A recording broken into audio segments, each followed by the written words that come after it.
Bonjour, everyone. Good to see you guys. Good morning, good afternoon, good evening to where in the Flight world, and we're back. Nice to see you guys here, and today we're doing a new GA flight here today, and we're here to tour the French and Italian Riviera today. We're just right outside of Lima, Foxtrot, Mike Tango, just right outside of the city of Montpellier. Montpellier. And today we got a pretty exciting trip today as well. So it's good to see you guys here. So yeah, right now is definitely a pretty good time to be here. So before we get started, I want to say hello to all those in the chat. Super Typhon123, good to see you, and Whack-A-Mole. Great to see you both here. And let's go ahead and get right to our flight plan for this evening. So today's route, we actually have two lanes today, but we'll actually do multiple lanes today. But our slideshow for today is our plan for today. Here, one out for all those in the chat. If you want to join in, I'm on the Southeast Asia, and you can spawn in at Lima Foxtrot Mike Tango. So this is Montpellier Airport. I'm gonna take off in this harbor, Étang d'Or. Take off from the harbor. We'll be flying over the city, visiting some of the cities, overlooking the city's landmark, including its own version of the Arc de Triomphe, its own version of it. Then from here, we'll be checking out one of the new cities from the new cities update in Nims. We will see the old arena. So we'll do some flying around this area. Then from here, we'll head down southeast, past over the city, over Marseille, and we'll be flying over the beautiful city of Marseille. Definitely some really awesome place to check out here as well. Check out Marseille, which is France's oldest city and a major train hub. Then from here, we'll be visiting the city of Toulon. Make a quick fly over the city, make a land in the harbor. Toulon is home to France's largest military naval base. Then from there, we'll make our way over to over past here for our first full stop, which is located right here in Lima Foxtrot Mike Delta. Since I'm in the seaplane, I'm gonna go land near the harbor at Cannes, home to the famous Cannes movie festival. We'll be checking out this historic French city. Then from there, we'll be going through quite a few more ports. Visit Antibes, and then from there we'll be going up to visit the historic resort city of Nice. Absolutely a beautiful place to visit. We'll be flying around the city for a bit and check out much of the old cities. Then from there we'll be checking out the little tiny kingdom of Monaco, home of the Monaco Grand Prix and one of the big casino destinations in Europe. Then fly around the coast from France to make our way across the border to Italy.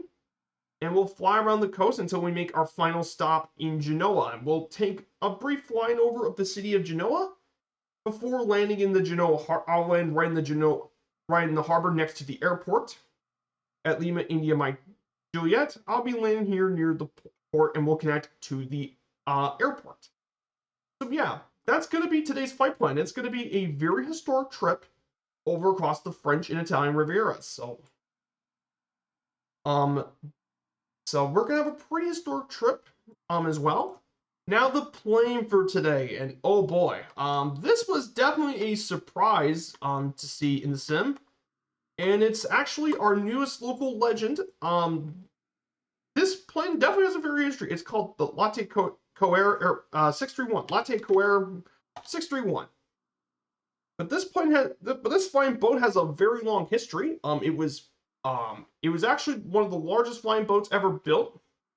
It's been in development since 1936, but it was first flew back in 1942. It was there was 10 of them built plus the prototype. Unfortunately, none of them survived. But the plane was originally made to carry a flying boat that could carry up to over 40 passengers in a range of 2,500 miles. This plane definitely has had several incidents, including one involving in World War II by the Luftwaffe being crashed into the war, but mainly they were used for flights across the Atlantic Ocean. But the Latte has some pretty interesting stats.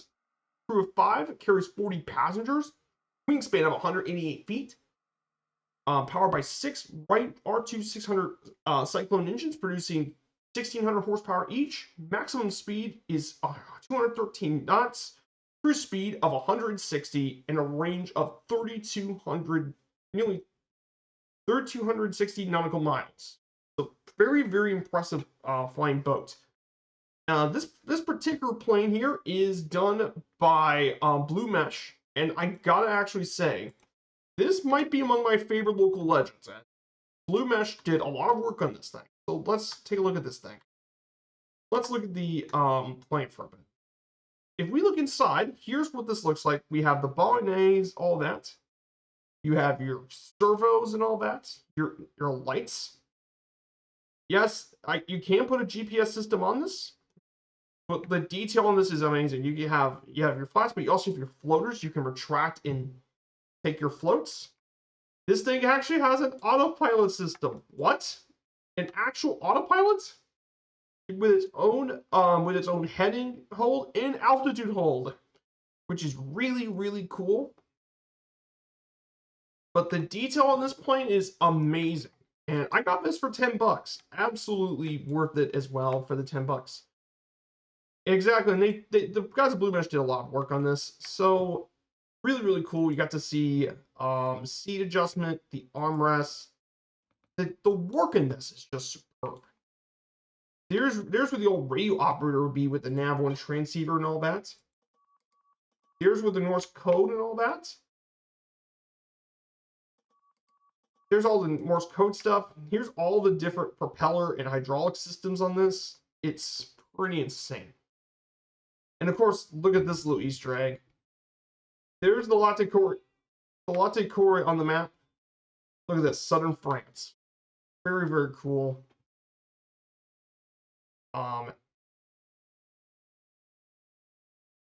Very, very cool as well. You have your engine cowl flaps and systems. It's pretty much insane. I mean, look at this. Generators, all that. And look at this. And the detail doesn't just stop there. You go open the door, open your nav door.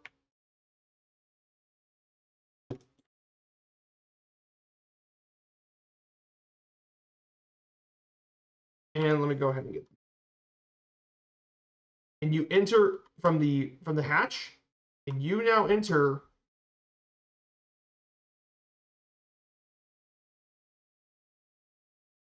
I'm gonna go ahead and slow down the camera a bit.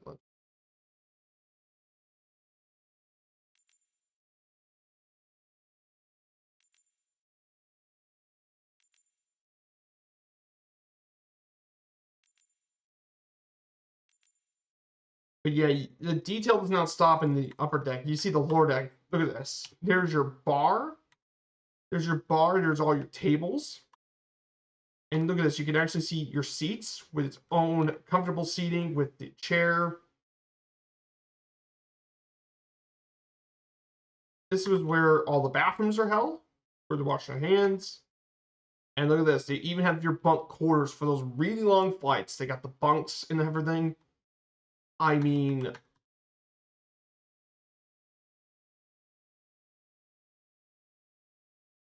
but yeah, Blue Mesh absolutely knocked it out of the ballpark when it came to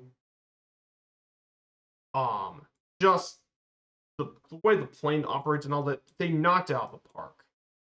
So let's go ahead and get this thing turned on for a bit. And there's even more settings up here. You have a little dock. So there's a little dock setting in a museum setting for docking it. There's anchor buoys and anchors. And even engine covers too. So hey, good to see you, Planet Neutral. You're in the North Sea. Oh, nice. Guys, check out my good friend Planet Neutral, an excellent friend of the streams as well. So I'm here showing around this Lotte Corsair. So they got all the main tanks, they got the electrical stuff. You could even put modern avionics. So if you really want to put modern GPS, you can do that to make your flying a little easier. And they even got towing stuff with undercarriage and even a tugboat. But yeah, a lot of neat little details in this thing. It's amazing. And I got the discount for this, so for $10 US, it's absolutely worth it. It's probably their best local legend. So let's go ahead and get this thing on. Battery on.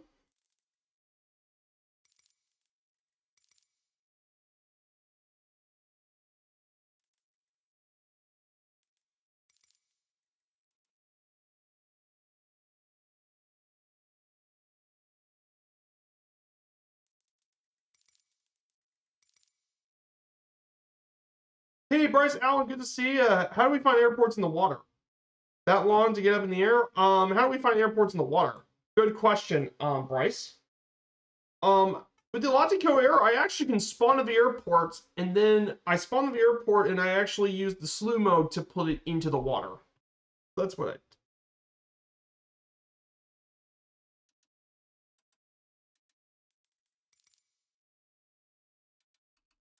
Put EPU starter.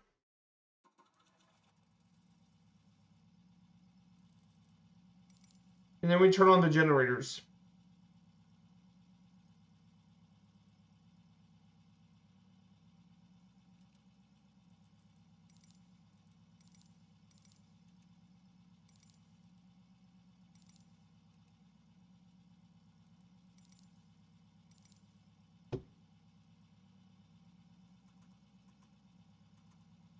Timer is on. Fuel pump on.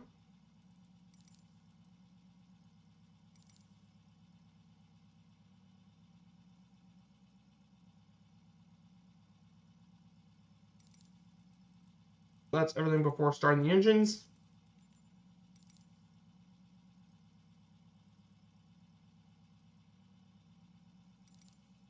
We turn on the remaining electrical equipment.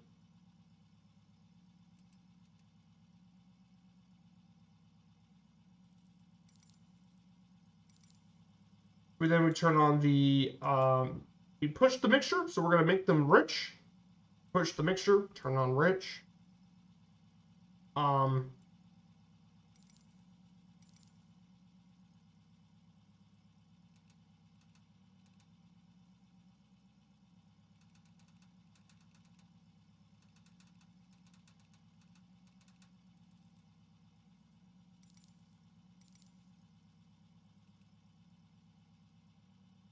Hey, Scooter 7, good to see you, Scooter. We're trying to get this thing started. This Latte Corsair started. We're just getting this Latte Corsair started, so it's good to see it too. We're flying this over the.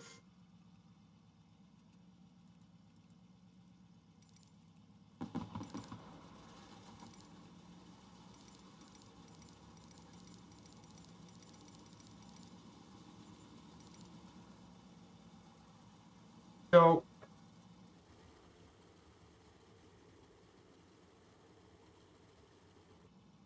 we're just getting these things, getting these engines.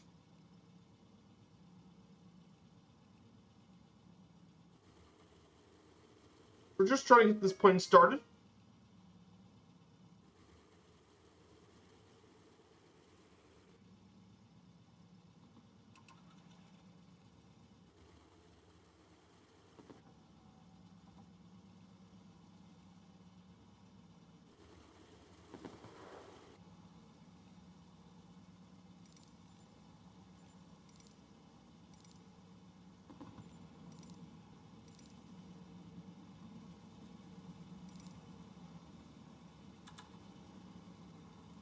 Primer off. RPMs around 1200. Generator. Gonna go.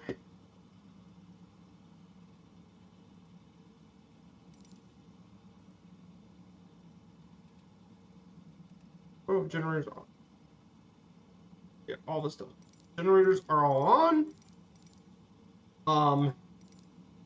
We'll turn on the EPU starter. Stop.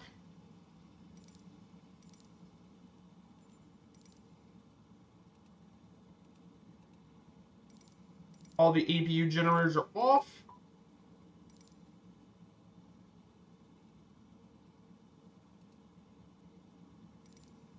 And the props are at max RPM. So,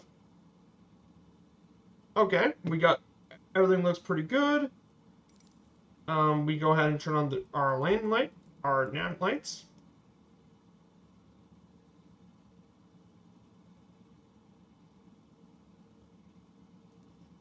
So, head and get this thing prepared to take off. But before I do that, I want to slew out of the way.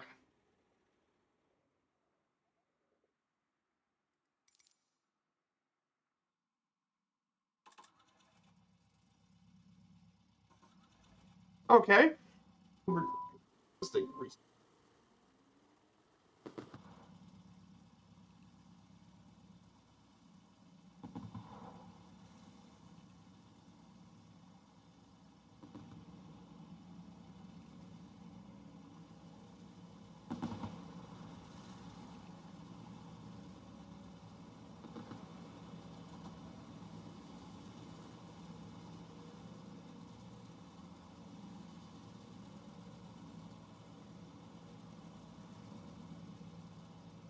So, we got everything going, and I think we're about ready to get this thing taken off. Let's go ahead and get this bird taken off.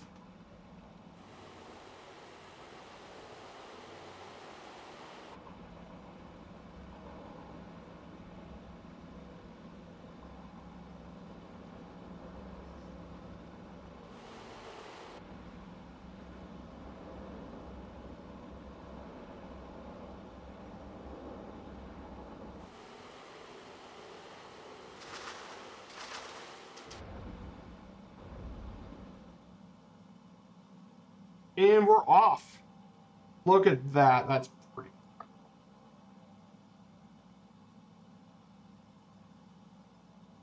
So the airport we took off from here, we actually took off around Montpelier Airport, just outside of the city of Montpelier. It mainly does a lot of flights from around Europe, but mainly domestic flights from around France, including Paris.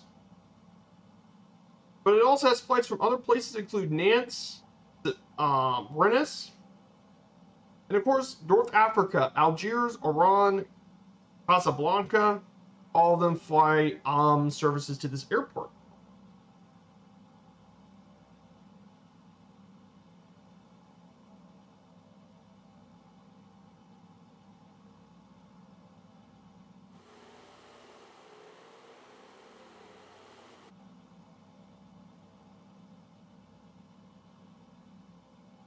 Oh yeah, and I forgot the floats also retract too. And here's the float thing. Hey, good to see you, Whack-A-Mole.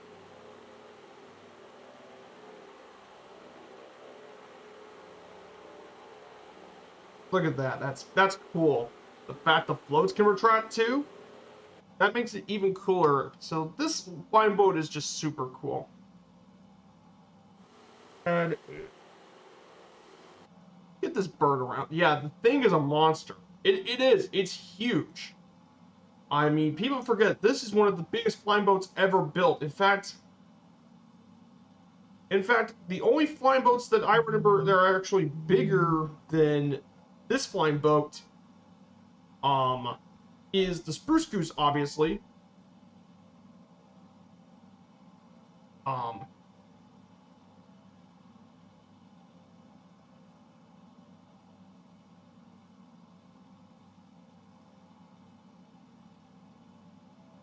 but I mean, yeah, the H4 Spruce Goose.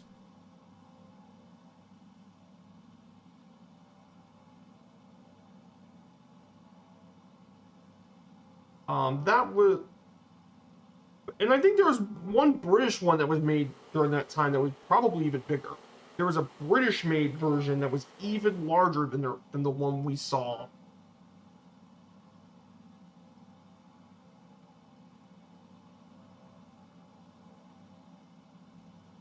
Now, what an absolutely awesome plane! Love the Latte Corsair. Latte Corsair is probably one of my favorite flying boats. I think not only because this thing is just really fun to fly. I mean, the detail work is amazing on this. And more importantly, this thing actually has an autopilot, which is really cool, and it does heading hold in altitude stuff, which is super cool.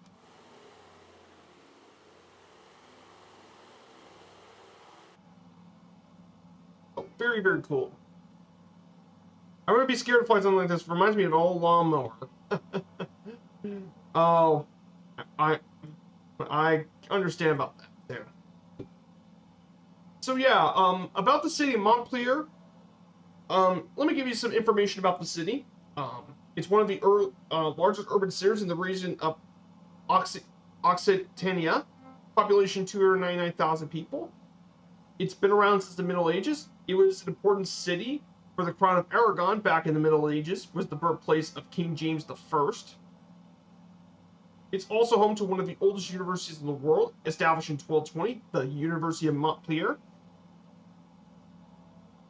And there are many people that came from the university, but mainly uh, uh, Petrarch, one of the important poets of the early Renaissance, and Nostradamus himself.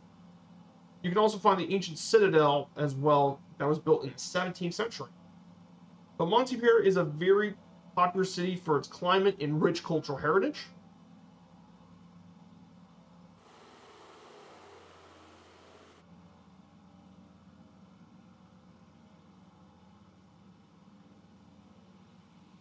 This area is rich in culture and heritage.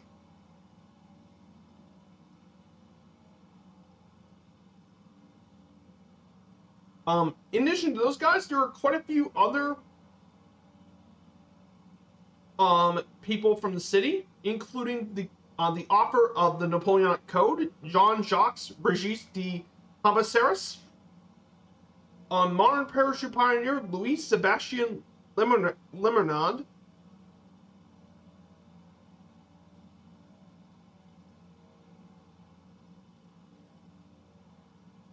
and finally 1994 World Rally Champion Didier Ariel.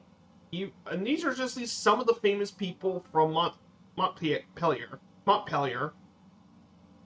So pretty cool individuals as well. But basically, there are a lot of really beautiful stuff.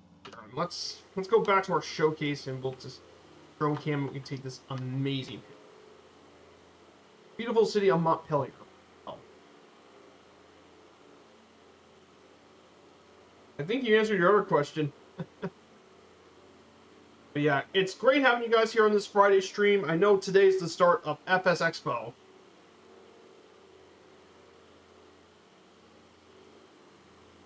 This is Montpellier. There are definitely lots of sites in the city.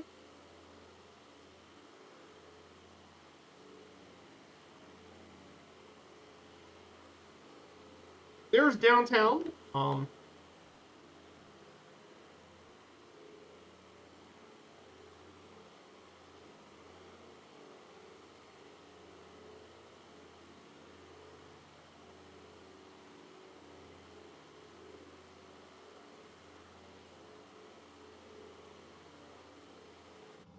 So we're gonna go ahead and turn right.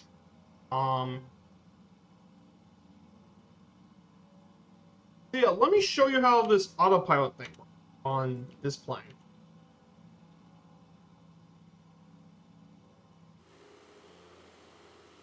There's the Arc de Trump and all that. There's the Arc de Trump, and there's downtown. There's Lazy Davy and Whack-A-Mole here with us. So let me go ahead and get this thing. Let me show you how this autopilot. Oh.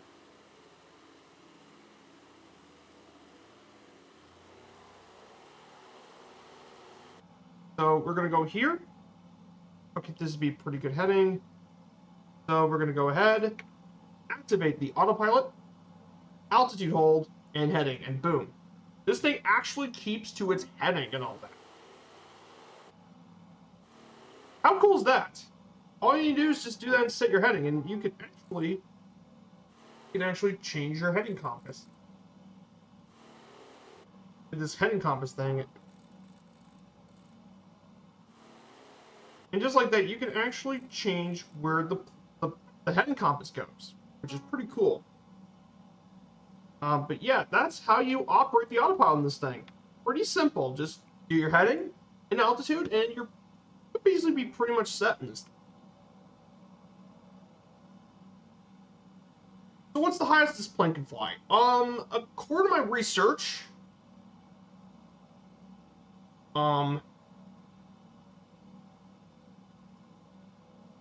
Latte Corsair can actually, I don't know about the altitude thing, but let me,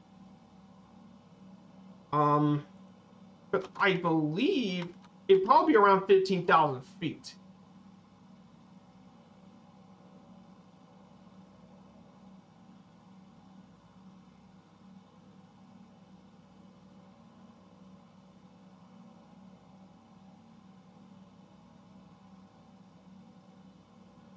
But I believe it's 15,000 feet.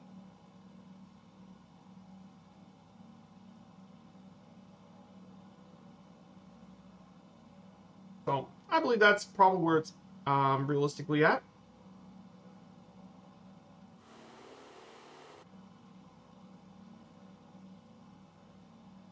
Yeah, like Typhon said, it's nearly 16,000.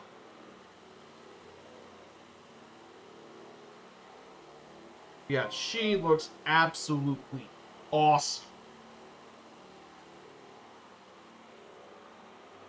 So we have Lazy Davy, and Whack-A-Mole in this. I still need to download the Scrapyard Monster.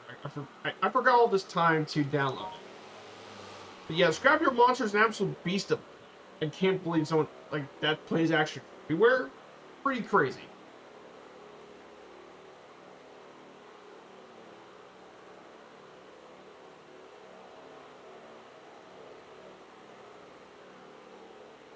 Very, very impressive. So for all those who are watching here, if you haven't followed the channel yet, I'm still going after 700, so I need to smash that follow button. And of course, if you guys want to join, I have my Discord, so you guys can keep along my upcoming streams. So we'll be back on Sunday after today's stream. Sunday will be leg 34, Juneau to Seattle, and then on Wednesday I'm actually planning on taking the Boeing 787 Dreamliner. Wait, what? Not a 737, but a 787 Dreamliner? Yes, we'll be checking out the new avionics update. We'll be flying down from Zurich. I'm planning on doing a flight from Zurich all the way to over to Arlon Airport in Stockholm. So we'll be flying that, and we'll check out the new avionics update on the 787 Dreamliner. So we'll be doing that. So yeah, that should be a pretty fun stream. See how things are changing, because I've had experience with the 787 Dreamliner.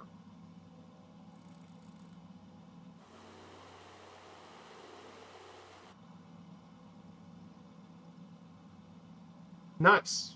Oh, you too would also try out the 787 Dreamliner. So the city we're going to head to next is the city of Nîmes. So Nîmes is actually another city located in this area of southern France, population 148,000. But this city is known for being the most Roman city outside of Italy due to its rich history that dates back to the Roman Empire when it was once a regional capital. And you can find several famous monuments, including the Arena of Nîmes and the Mycene Carré, which are both ancient Roman landmarks, and it's often known as the French Rome. And this thing has a history dating all the way back to even before the Romans, but this city really did grow as part of the Roman Empire, where you can find all sorts of different monuments, like amphitheater, Roman walls, a gate, and even found the amphitheater too. And it became a major Roman colony. Then during the later periods, when it was part of the French, it grew into its own place with fountains and all that from the French.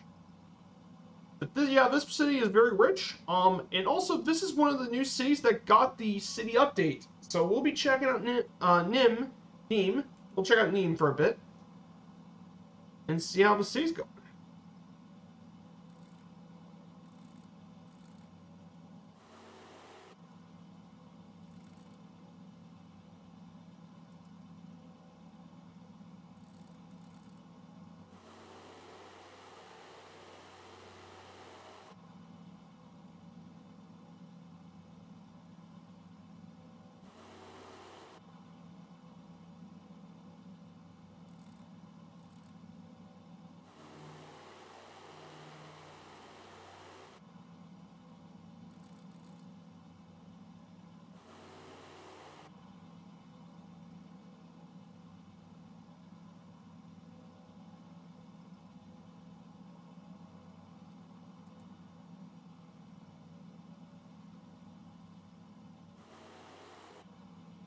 So let's see if we can find the. I think we can definitely see the arena of Nîmes. So we'll check it out. So the arena actually is among the most one of the most well-preserved Roman amphitheaters in the world. It was actually built around 100 CE after the Colosseum in Rome, around 33 meters long, 101 meters wide, and as well, it is among the 20 largest of the Roman amphitheaters left in existence. Of the 400 left in existence, and apparently in Roman times, it could hold up to 24,000 people. Today, the arena is still filled with annual events, mainly the Riviera de Nîmes bullfighting event. It's pretty crazy that despite all those ages, the structure is still there, and apparently currently can hold 13,000 people. But it's used in modern times for quite a few events. WWE even hosted an event here. Um, Metallica even once recorded one of their DVDs here in the arena.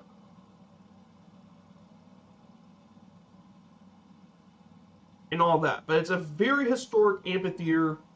And of course, there's also the Mycene Carré, which is one of the most well-preserved Roman temples that was built around 2 AD, over 2,000 years ago. In fact, the design was so influential, it even inspired the Église de la Madeleine in Paris, and the Virginia State Capitol as well. But it's a very unique architectural heritage and all. So, definitely some very, very important landmarks throughout the city.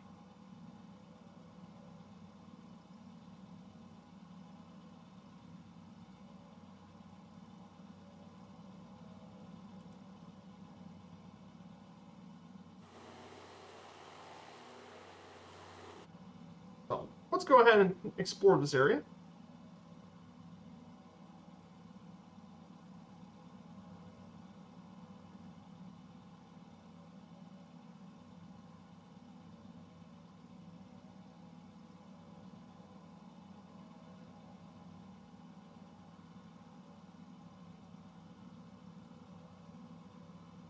So yeah, I hope you guys are having a great day today. Hope you guys are enjoying this Friday, getting ready for the weekend. I can't wait to visit. The weekend is absolutely awesome.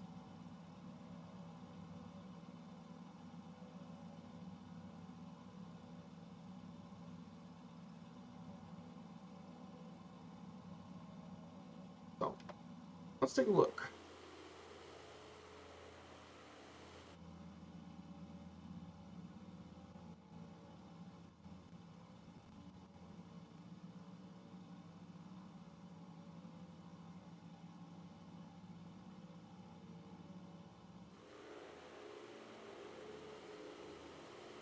So yeah, the program looks pretty good, actually.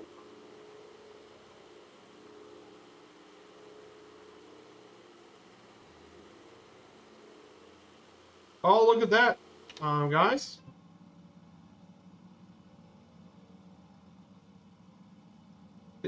Look, there's the old arena to our left. Not gonna be easy flying over the arena, but there's the arena of Anin. Obviously, this isn't an easy thing to fly right over. This is a massive flying boat. It's not meant to turn around corners. But,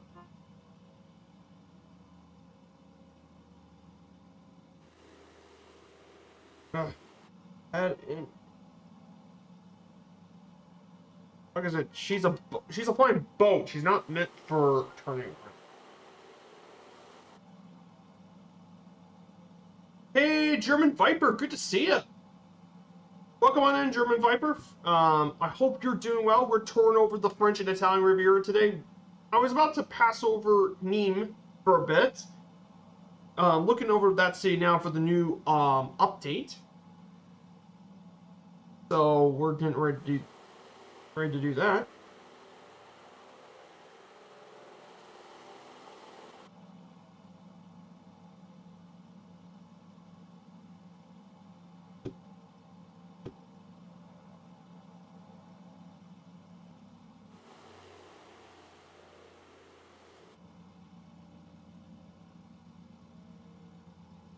There's the old arena.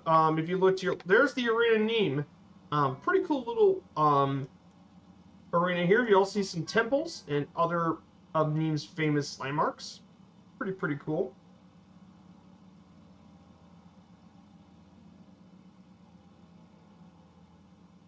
Yeah, very cool city as well to visit.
And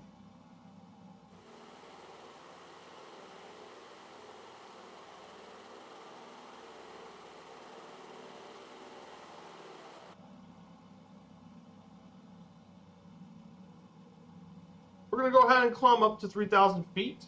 Um,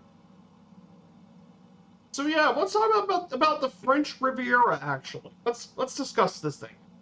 So the French Riviera, also known in French as the Côte d'Azur, or the Azure Coast, as it's called,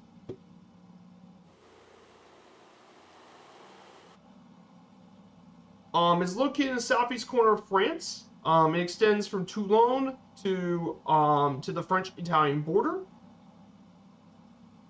and it contains some of the most exclusive seaside resorts in France, including Saint Jean Cap Ferrat, Billy Francis Saint Nour, Tanis, and Saint Tropez, for example. and it became one of the first modern resort areas in all of Europe, mainly for winter residence for a lot of the British upper class during the end of the 18th century. And with the railway of the 19th century, it became a playground for aristocrats, for both, including Queen Victoria, Tsar Alexander II, and King Edward VII. It was also a major resort for artists and writers like Picasso, Henry Matisse, and Francis Bacon, to at least say the few. Set the whole link. So these are all some very famous people from the area. Officially, it's home to 163 different nationalities with over 83,000 foreign residents, and its largest city is Nice, with a population of 340,000 people. The A8 automobile route runs through the entire region, and it's home to some beautiful coast. Of course, it's a major area for yachts and cruises as well.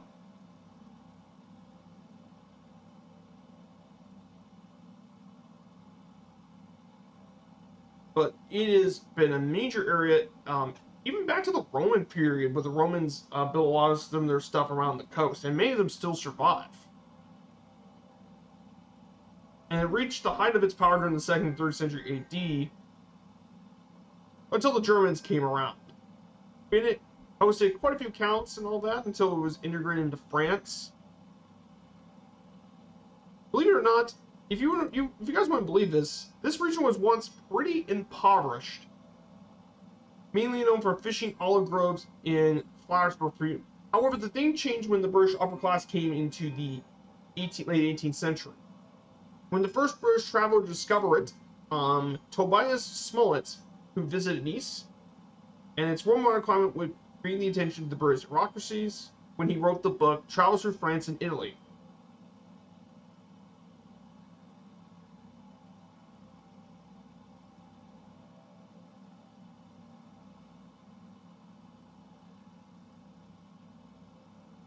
And it grew even more during the 1850s with tourism, with gambling and all that. It grew to become a favorite of the aristocrats. And even though after World War II and all that devastated much of the region, the 20th century came back and helped grow this area back to what it was the 19th century, and it grew to be even more popular. So very, very important. And one of the reasons why a lot of people like visiting this area is because it has a mild temperature for the most part. Like the average temperatures are very mild through the year, with average highs in the summer being 81 degrees in June and August, the winter being around the 50-degree Fahrenheit. So it's very mild, and as a result, it's a great place to visit year-round.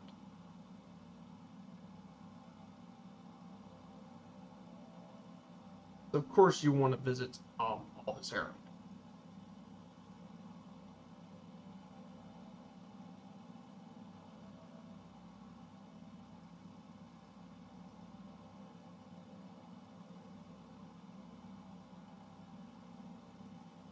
So yeah, so we have Fabio G. I also still need to update the Spitfire. I need to update that. I got the mail today. There's Whack-A-Mole.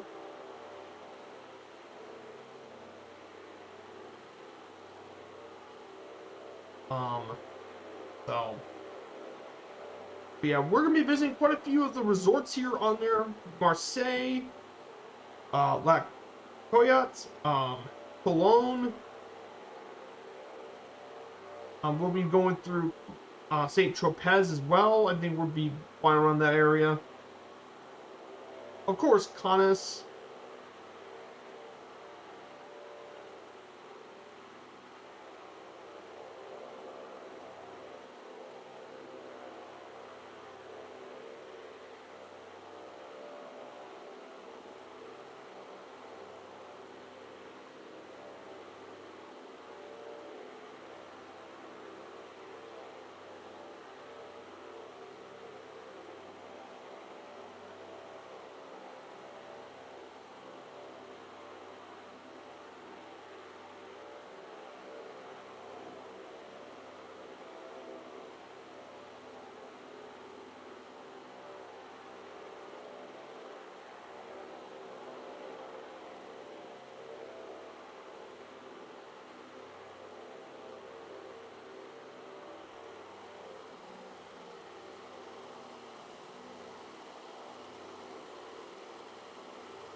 Hey, Dougal McTavish, good to see you, Dougal. How you been? Shout out for Dougal. He's one of the members of the Shadow Display team. Good to see you, my friend. So, yep, as you can tell, we're flying the Latte Coair 631 today. We're touring the French and Italian Riviera. We're visiting quite a few destinations today. We already visit Montpellier and Nîmes. So we're gonna visit along the way. We'll be visiting Marseille, Saint Tropez, Cannes, Nice, Monaco, and all the way up to Genoa. So we're going to be visiting all of this coast, which is going to be some of the very pretty coast. Oh, if you're not hearing sim sounds, um, the sim sounds are a little quiet on this thing, and the music's probably gotten a little soft.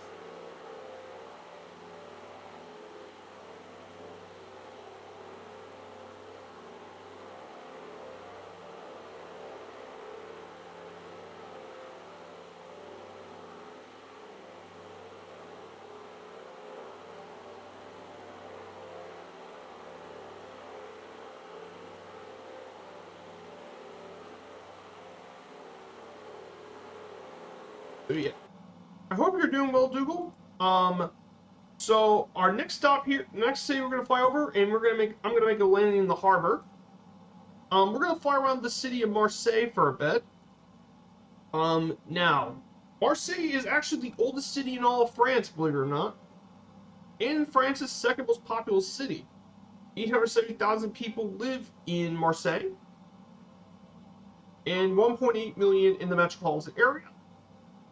In the metropolitan area, it's third most behind Paris and Lyon. But it's actually been founded in 600 BC or from Greek settlers, and it's the oldest city in the country, and also one of Europe's oldest continuously inhabited settlements. It was known by ancient Greeks as Massalia, Massilia, or but it became even more important during the 19th century when France entered the colonial period, and it became a booming industrial and trade city. And of course, it's home to quite a few major landmarks: the Basilica of Notre Dame de la Garde, as well as being famous for its own type of soap, which has been produced since for over 600 years. But Marseille is well known for its rich culture and with its tarot cards. It's called the Tarot de Marseille, been around since the 1930s. But it's also rich for its multicultural heritage, with theaters and much, much more.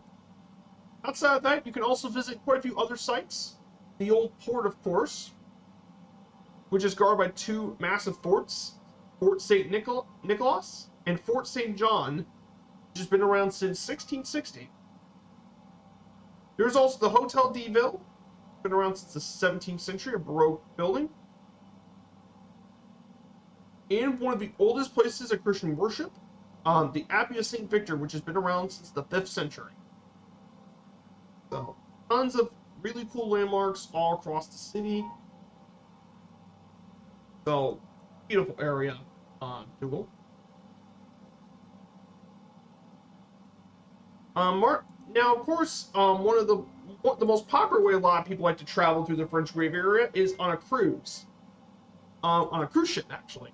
And that's one of the easiest ways you can get into the French Riviera, and there's tons of people that cruise around this area.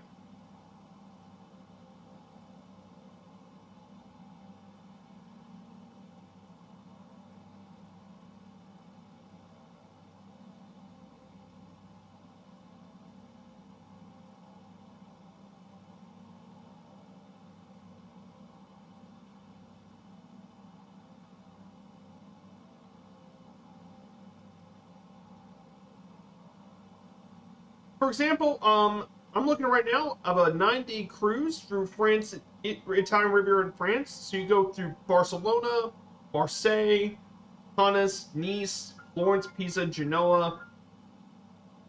Technically, I could go to Florence and Pisa across, but I decided just go nice and simple for today and go through much of France.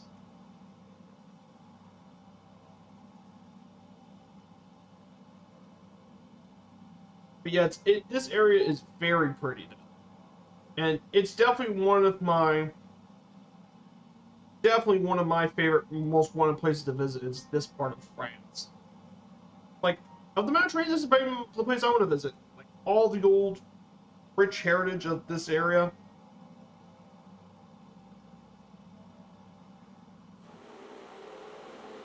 I know this plane isn't super loud, Dougal McTavish, but it's a little quiet, so I had to actually fix it. So.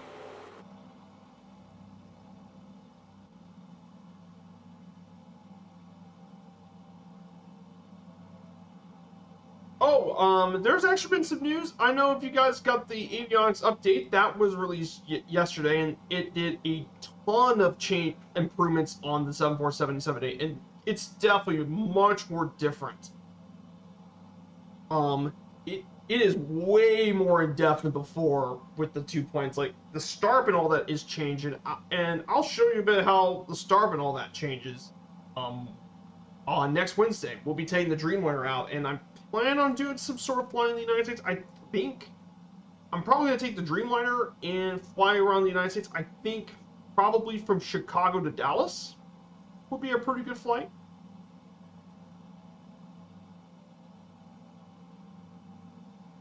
And I'll be showing around the Dreamliner's improvements. So we'll show you all the change, but the Dreamliner really changed a lot from the update. In addition to the Dreamliner, they also fixed a lot of some issues with the bugs, tons of new stuff and fixes. Um, Definitely check out. According to the news, Miltech Simulations announced their newest project. Now, for guys that don't know, they actually released the Osprey. They were the ones who worked on the MV-22 Osprey. So they now offer their newest plane, the legendary CH-47 Chinook. Which, if you guys don't know about the CH-47 Chinook, it was built by Boeing back in 1961 during the Vietnam War. It's actually unique for its propeller setup. There's no tail rotor. It's two propellers spinning in opposite directions. It's a tandem rotor helicopter, and it is still in service. Over 1,200 of those have been produced, and they are absolute workhorses of helicopters. They can carry 33 to 55 troops, and they can carry up to 24,000 pounds of payload. Absolute beast of a cargo helicopter.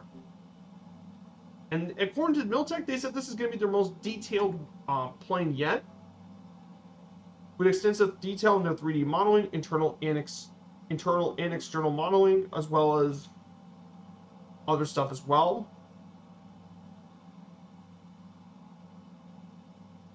And they said it is scheduled to release at the end of the third quarter of 2023. So definitely pretty interesting news to see the to get the Chinook in the sim. Oh, you have a ham license now? Oh, that's pretty awesome as well. An HEM license?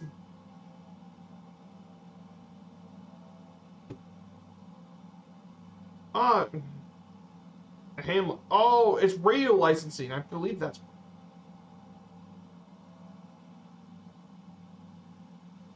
ham radio operator. Nice.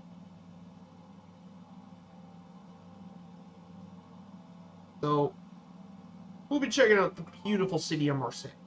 Yep, radio.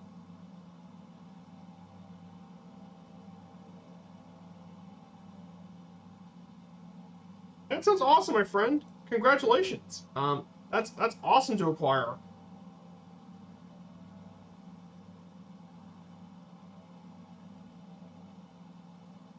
But yeah, I am definitely liking this flying boat. Very much so.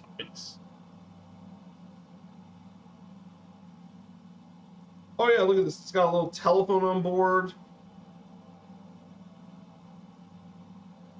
Got a little notebook. But yeah, the detail on this plane is superb. Like for $10,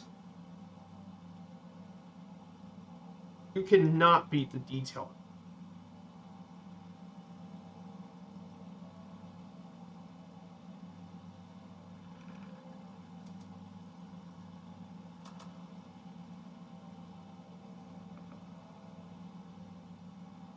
We're about to reach the beautiful city of Marseille, the historic port city. We're gonna land right in the historic port. We'll be taking a quick landing in the port. So we'll be taking. We're gonna actually just fly around.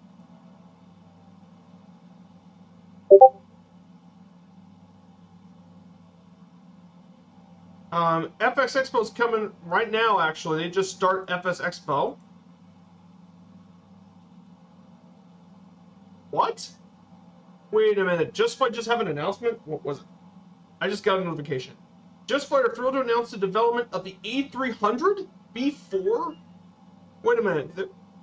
Wait, Just Flight are coming up with their own version of the A300? Hold up. What? That's a surprising news. Just Flight are coming out with one, not any build. The B4 model, according to my research, the A300 B4 was the fourth variant of the. It's actually the third variant of the A300 with increased fuel capacity. Okay, I wasn't expecting this.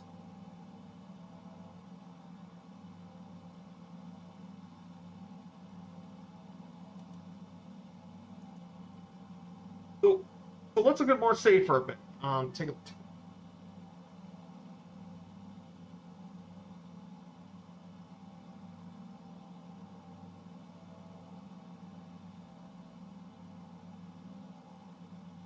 Okay. According to them, they come out with their own highly external model. You have choice of 2 engines, different passenger and cargo configs, realistic dynamic wing spoilers, and well, and would also feature complex code system based on the real-world manuals of this thing, like hydraulic, electrical, fuel, and pressurization systems, along with its own custom navigational system and automatic flight control system. Feature 8K and 4K textures, realistic wear and tear, and all of that. Wow. I don't believe that. An E300 from Just Flight. That's. Hey, Fritz, all good to see you. Yeah, I guess the non feels that way about GA. Yeah, that feels that way too. So here it is, guys. The beautiful city of Marseille, France. Ooh la la.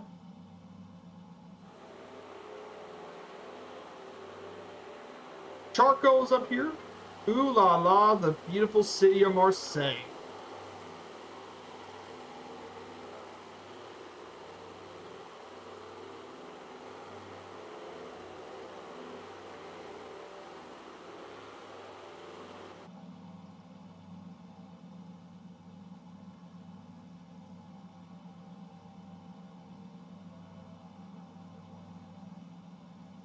What a beautiful city.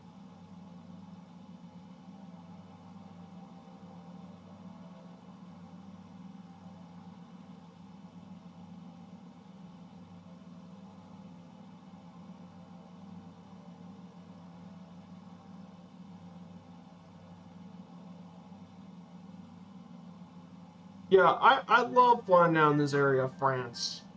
Just, oh. Hey, how far away is Monaco? Monaco is from Marseille. 20. It's about. We have 197 left, so we did 27. 51. I think it's around 90 to 100 nautical miles away. But yeah, I do agree, Dougal. France is really well done in the sim, and it even got a new update too. But yeah, France is really well done. It makes sense. Asobo is a French developer, mind you, so of course France is gonna be well done. It's Asobo. They gotta get France right.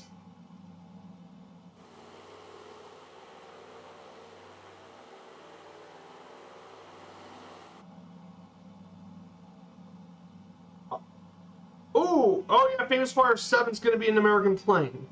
Ah, gotcha. Oh yeah, it does look really good. This looks, yeah, this, or say it looks beautiful. In fact, in general, France itself is a very well done area in The Sims. And there's the historic port of Marseille.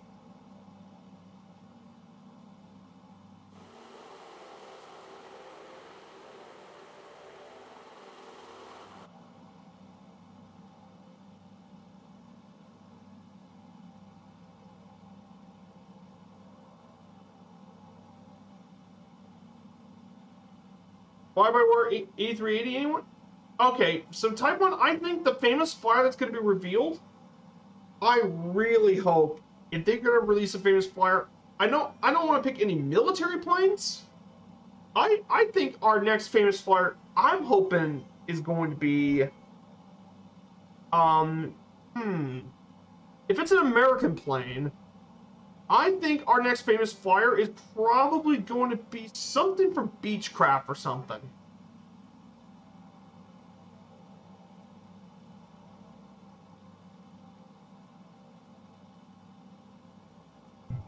I'm looking for planes for the 50s and 60s.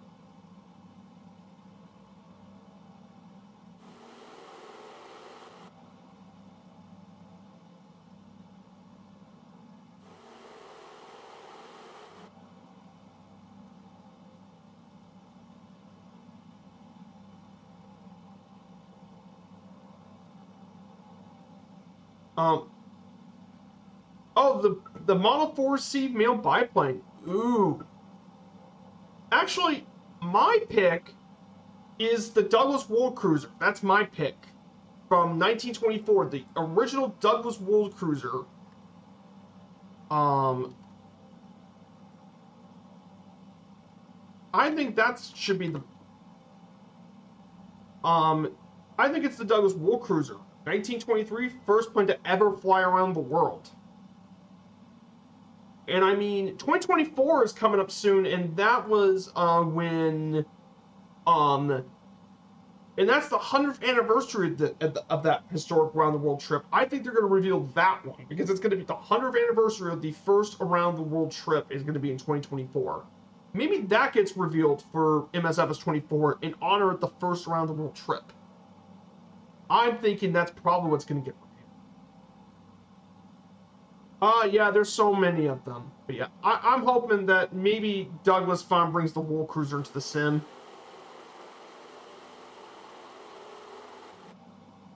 It will be a long overdue addition to the sim.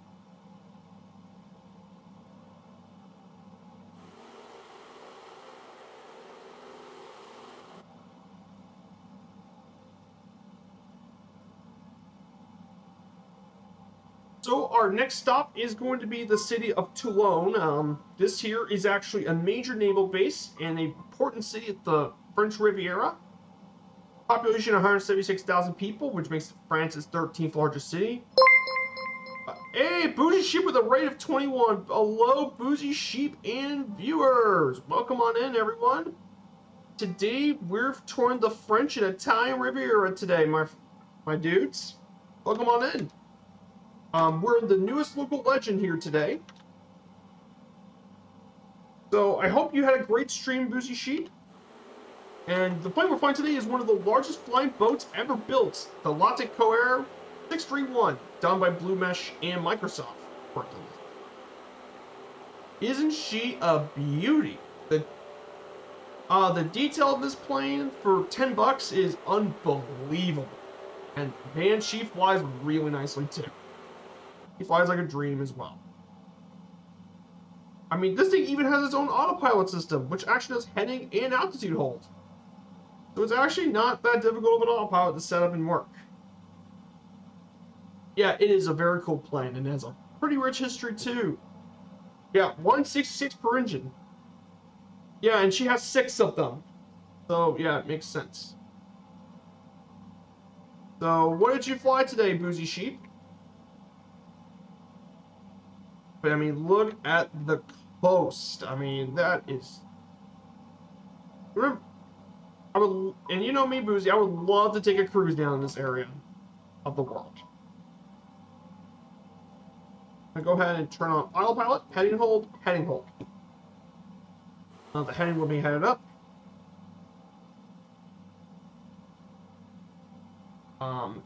Very, very cool. A little bit of speed.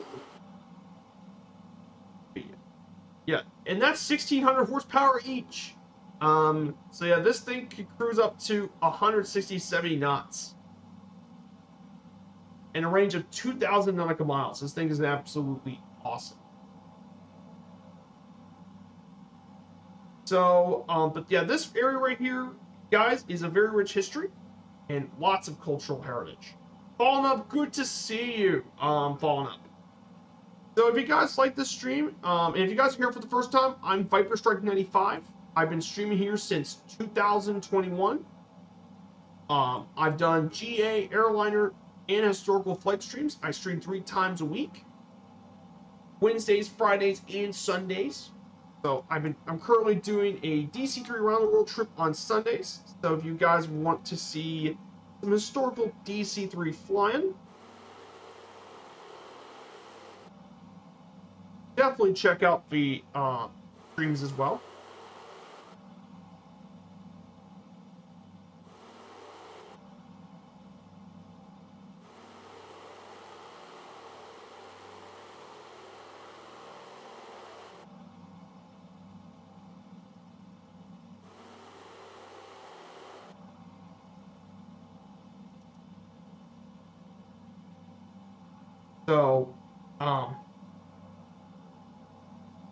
So, um, so I also have a Discord here. If you guys are interested in like the channel, I have a Discord. Keep track of all my streams.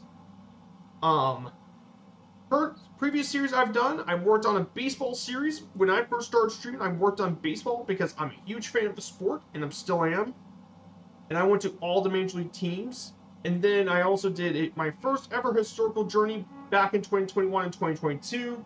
The 1926 Berlin-Beijing flight with the help of fellow community member Nightsep. We flew from Berlin Tempelhof and made our way all the way to Beijing through the heartland of Russia.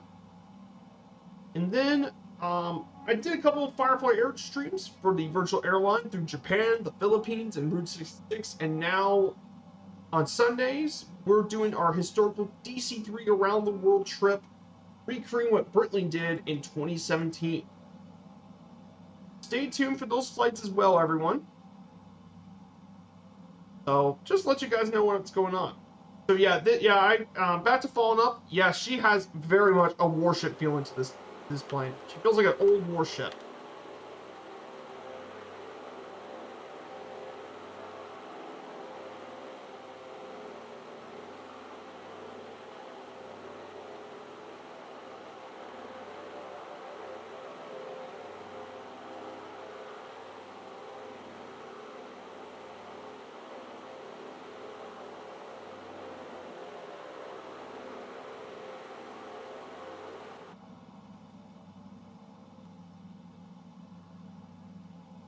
But going back to the Toulon.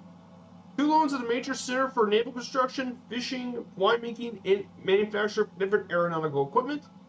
Its military port is the largest, among the largest in France, and it's home to the French aircraft carrier, the Charles de Gaulle, which is the flagship of the French Navy. But the city of Toulon actually has a history back to the Roman era, where it was used by the Romans as a port, including as one of the most famous dye manufacturing centers, thanks to the purple color from the local sea stamps. And then the harbor became a major shelter for trade ships. But it became even more important when the French used this port as one of the major ports for the Mediterranean, making France try to become a sea power to try and rival England. But you know, from history, England will not France would never be this naval power the English and later the British.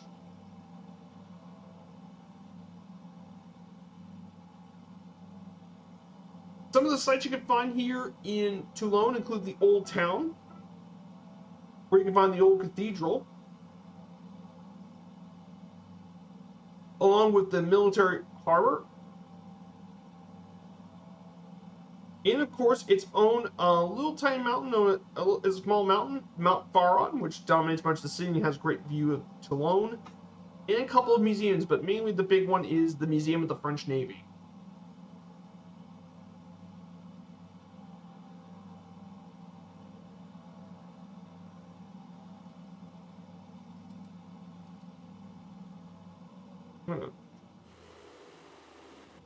Lower altitude so we can see the Sea of Toulon. Hey, Riviera homie, good to see you. Show me the plane. Oh, let me show you. So here it is. This is the Latte Coat Air 631. But yeah, this is the plane made by Blue Mesh.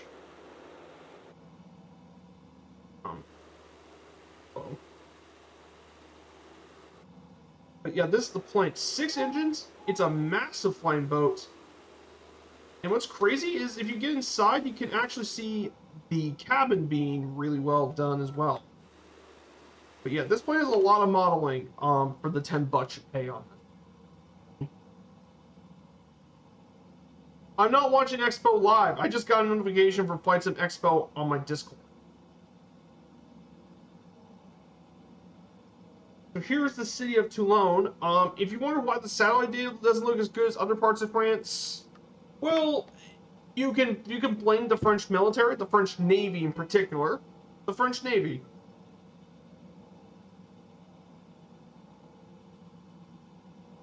But Toulon is still a very pretty area to visit.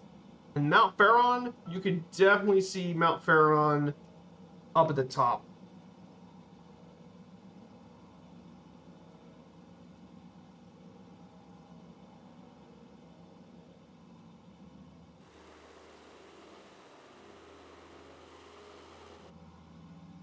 Yeah, there's no better way to explore this part of France than this flying boat is.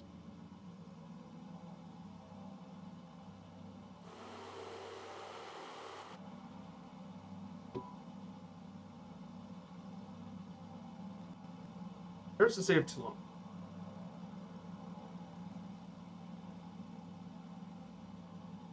Yeah, it still looks decent. It's just there's still that military restriction though. City of Toulon.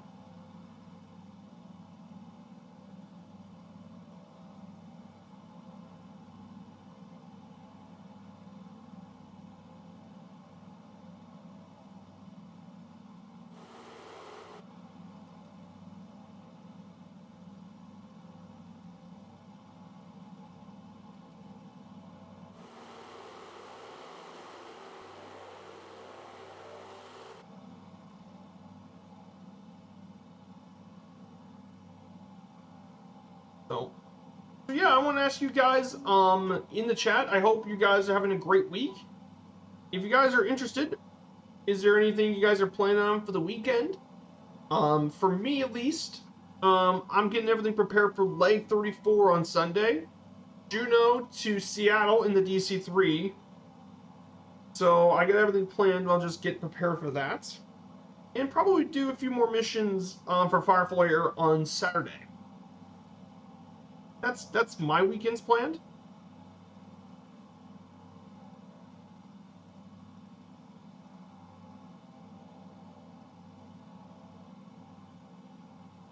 Hey, Got Friends. Hey, Michael from Got Friends. Oh, good to see you.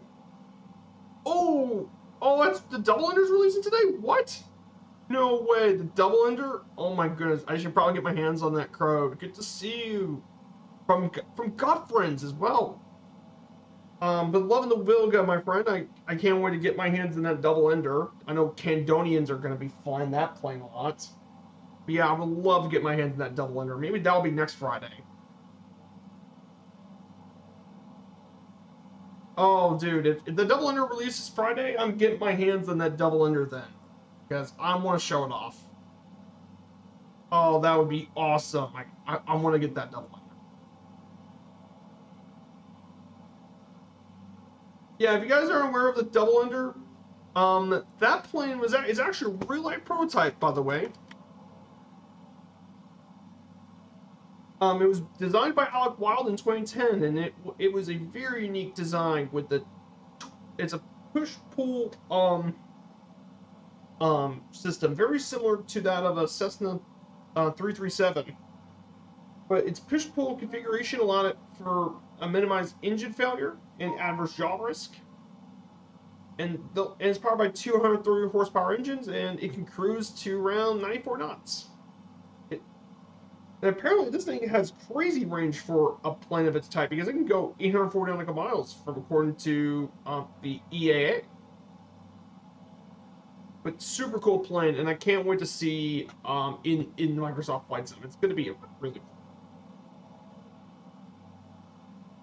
Oh, I do. I actually do have an account, my friend.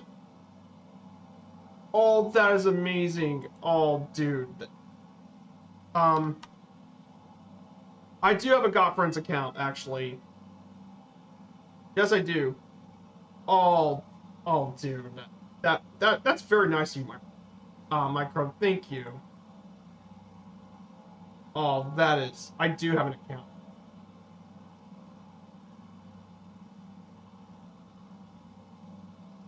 You want me to email you?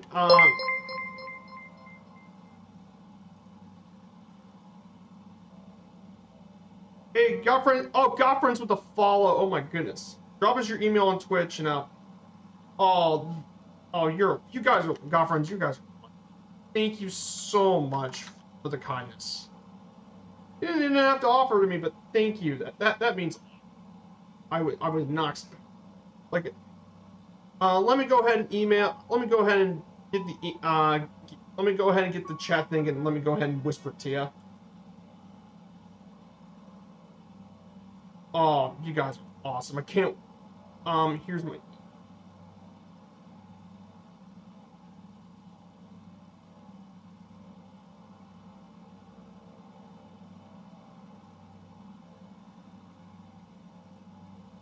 Okay, I sent you the Hey John X, good to see ya.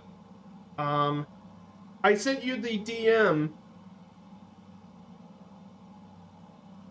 Oh, thank you guys so much, Scott friends. Thank you for the follow. I can't wait to show it off to you on Friday afternoon then, because that Friday is my GA stream, so I'll be showing off next Friday for the Double Under. Oh, I can't wait to show. You made my day. Thank you. I was so so if you guys are also here for the first time as well, I do lots of research for my streams. I love showing you the places we're gonna be flying, and I want to talk about the places we fly because the world's huge. It's MSFS has done the world, so at least I want to talk about the world for what it is, and all that. Oh, like I love talking about the history, culture, all of that sort of stuff. I love it. Oh, trust me, the stream's gonna love it. I can't wait to take this out into the back country. I just have to find a good place for it. I just have to find somewhere good for it then.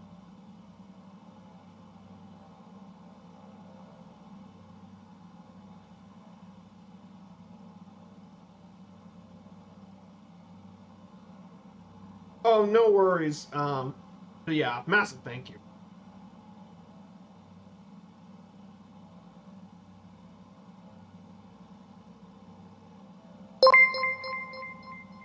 Oh, 27 Incorporated with the fall. Welcome on in.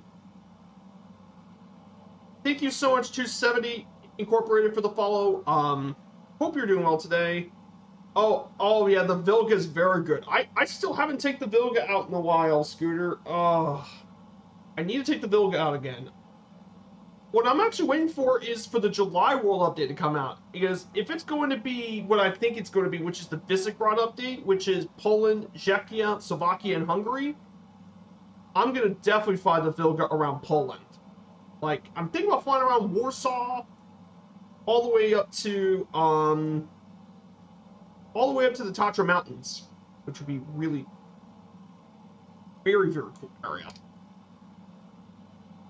Let's go outside and take a look. But oh, look at this! Oh my goodness, the coast. Oh, thank you so much, 272 with the kind words. I am very passionate for what I have to do. I love the community and I love being around people. Oh, Slovakia's getting love? Yeah, Czechia's already been, there's already been a teaser for, Czechia getting, because Prague got photogrammetry. The reason I say it's probably going to be Visegrad is because if you guys don't know about your political stuff, Czechia is part of the group known as the Visegrad Four, along with Poland, Slovakia, and Hungary. And knowing that Asobo's done multiple countries in one world update before, like the France and Benelux update, or Germany, Austria, Switzerland, I'm thinking it might be Visegrad 4 getting a world update. So I'm hoping Slovakia gets love too, like Bratislava. That's what I'm really hoping. Like Budapest, Bratislava, Prague, and Warsaw get some much needed photogrammetry. Because all four of those cities have very rich history, very rich cultural and heritage. So that's what I'm hoping for, Death Crow.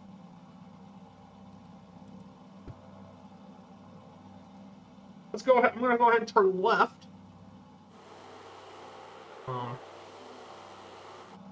But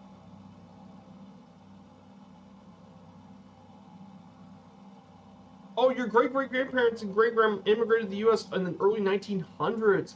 Ooh. Yeah, I can now understand. But yeah, Slovakia is very, very cool. Historically as well. But yeah, I do like the Visegrad countries for their own reason. Like, Slovakia's got an interesting history, actually. But Slovakia is definitely very, very cool. And one of the cool things about Slovakia, actually, is its strong folk tradition. And you would never believe this, but Slovakia's actually got quite a lot of castles and wooden churches as well. You see lots of wooden churches around the city and castles and all that. And in fact, apparently from what I read, Slovakia has the highest concentration of castles per capita. So there are tons of castles you can find all around Slovakia. Pretty cool. And of course, Slovaks are definitely very good in ice hockey. The Slovak national hockey team is actually quite successful. Just like the Czechs, Slovakia is very successful in ice hockey.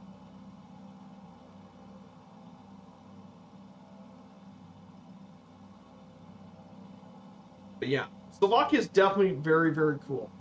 It'd be great to see this area of the world get some up. So the next area we're going to fly around is the resort Saint Tropez. One of the most well-known towns in the French Riviera. Used to be a military stronghold and fishing village, but it was among the first cities in the Riviera to be liberated in World War II, part of Operation Dragoon. But it became an internationally known seaside resort thanks to the influx of artists in cinema and music, and it became a major resort. Some landmarks here include the Citadel of St. Tropez, as well as its rich cultural and art heritage. And some famous people connected to the island include Torres of Pisa, an early Christian martyr. Of course, you actually have Hasekura Tetsunaga, the first Japanese to actually make his way to Europe, who came here in 1615.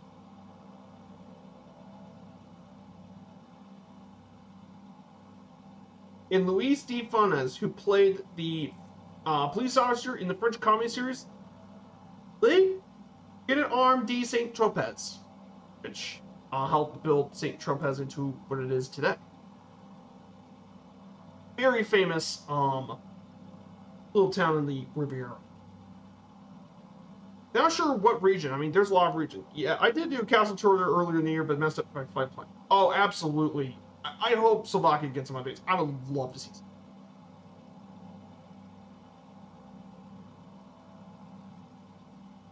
there's a lot of castles um in there.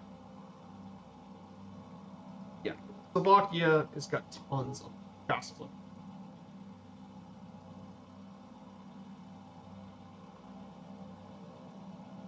And there's of all the castles, there's some spectacular ones. There is Spice Castle, which is its most famous castle ruin, has been around since the early 13th century.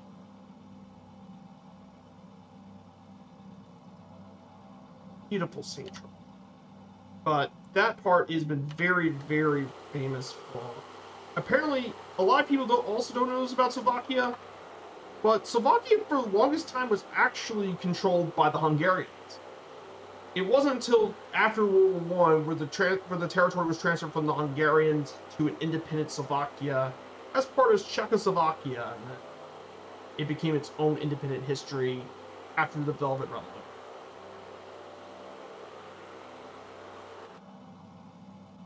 So, but yeah, Slovakia's definitely got its pretty unique history.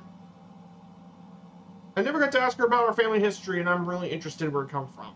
I don't know if any of my families know much. Yeah, like I said, ancestry and all that is something my mom knows. From my mom's ancestry, my mom's side came from Scotland, from the Scots up there. That's where many of our family members from my mom's side came from. For my dad's side, it turns out my dad was actually from originally from France, but they mainly came from French Quebec. Back in the 17th, 18th century when Quebec was still part of France, they actually had some pretty important people from Quebec, and my family was descended from those kind of people. Pretty cool to learn about the history of our families.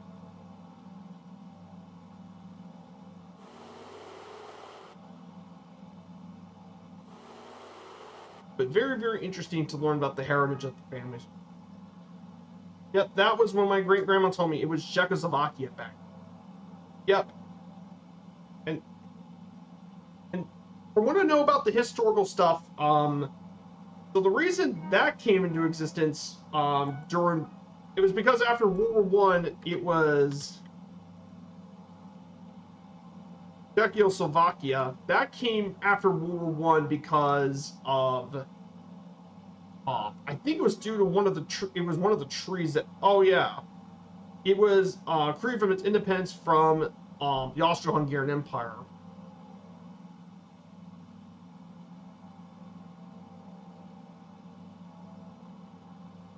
And it came after the Pittsburgh Agreement in 1918. That was, yeah, definitely had a very interesting history. The Czechoslovakian state have, but despite all the difference, though, the relationship between the Czech and Slovakia is actually a very positive relationship. They still get along.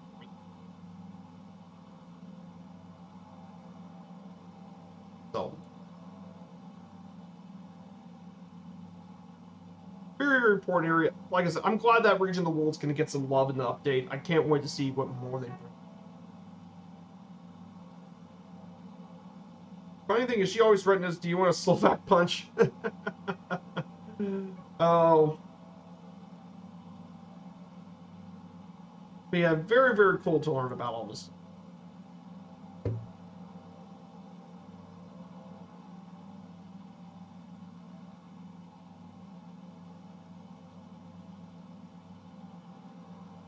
But yeah, love doing it. But yeah, it's very, very cool to learn all about like that stuff. Yeah. But yeah, I can't wait to see more of the new world update coming out because I think it's going to be very, very.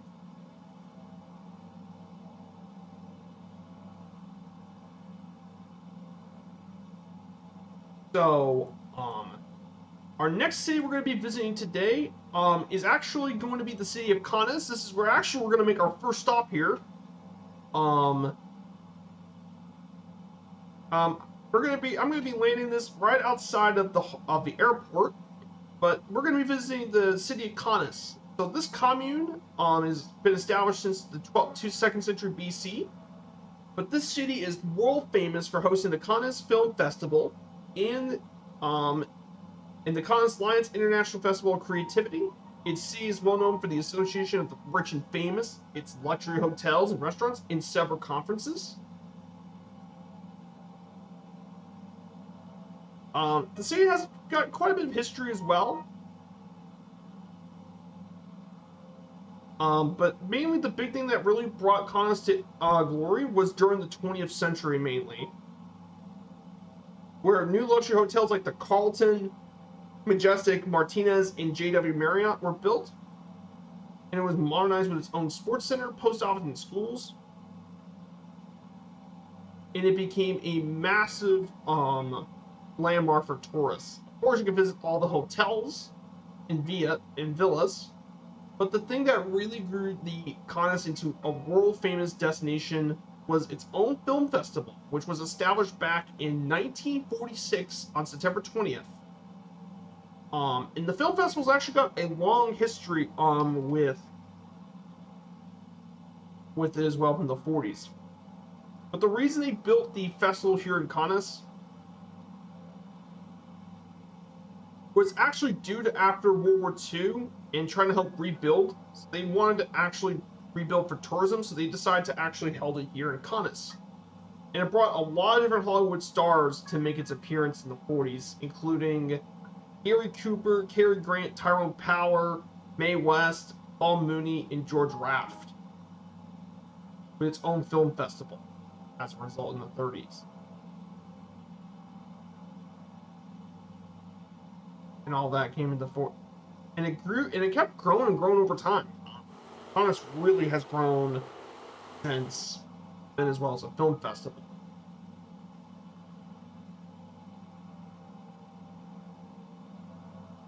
And there's all sorts of different programs as well, like competition for the Palme d'Or, which is the highest prize won by the film festival. There's films selected from different cultures with original different works for different cultural heritages, different motion pictures, and more. But they host a lot of stuff, and it's a very important showcase for many films in Europe are shown here in Cannes. I'm still a little peeved about the last World Update. How, oh, trust me, I don't blame you, Death Crow. Even Microsoft itself was pretty upset with it as well. When they get the area program tree, I think they said they're gonna fix it once they get better data. Death Crow, but yeah, I don't blame her for being a little pet peeved at all. So yeah, we can still see Nice from here. There's actually one of the cruise ships here. There's a cruise ship right over here.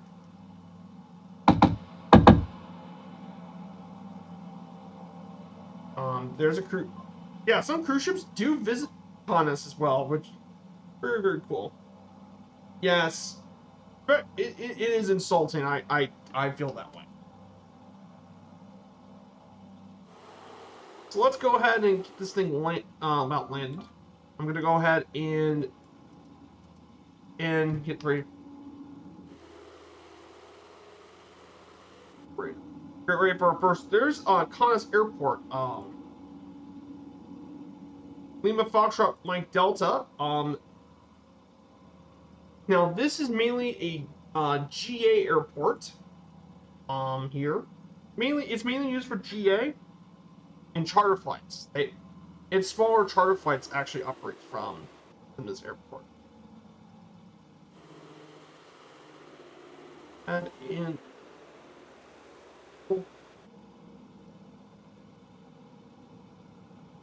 this could get interesting.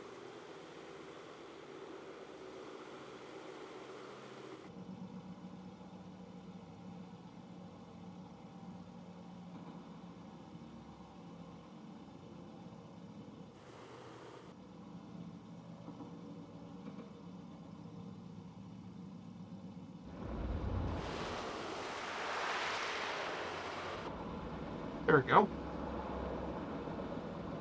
Yeah, the lane's rough, but yeah, the water around Arizona is borked. Oh, don't tell me about it. I'm on your boat, my friend. I'm on that boat 100%. So here we are, guys. we made our way over to Kaunas Airport.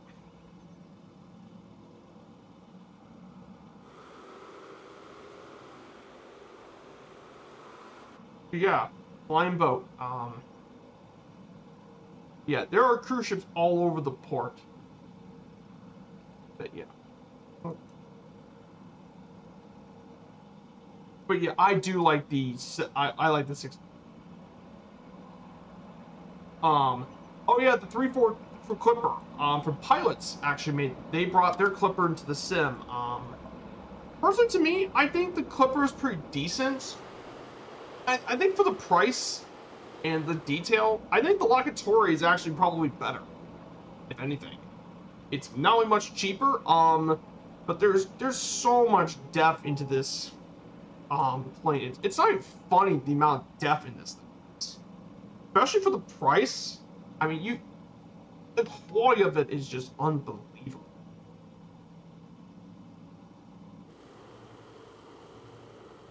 Um,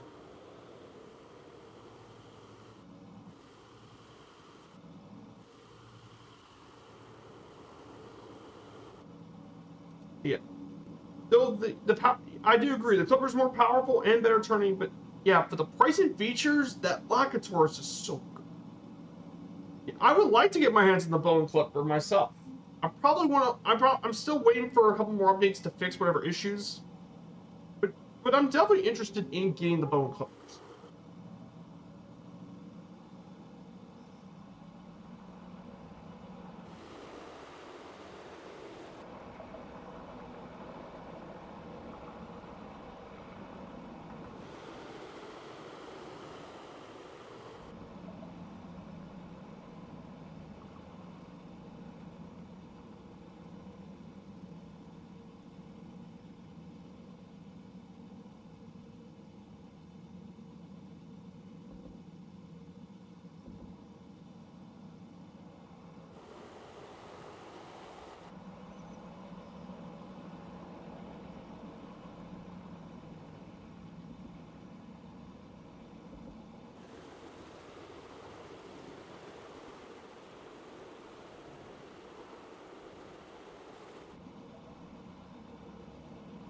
So let's go ahead and get this thing. I'm going to prepare to take this thing off. So let's go ahead and get this thing taken off again. I'm going to go ahead and change the throttles to the engine so we can. But yeah, I do agree. I find this has made me really want to get more floating seaplanes on myself.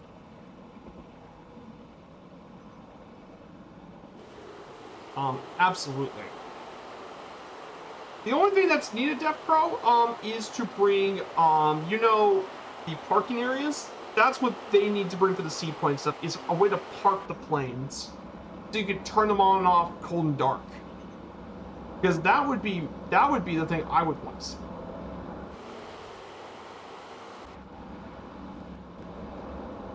And we're off.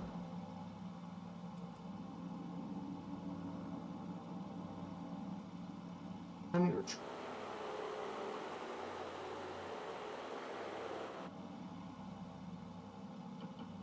look at all the little cruise ships. Yeah, better water physics and train. Yeah, that too.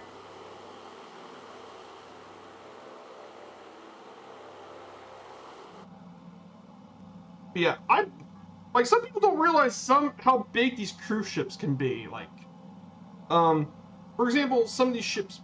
I started development on seaplane bases. One, ooh, nice. Hoping to make more of them. But yeah, there needs to be more seaplane areas too to land.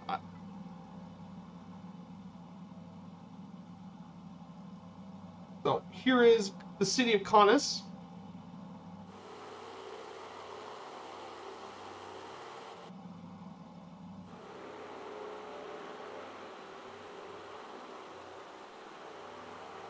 Here's the city of Kaunas.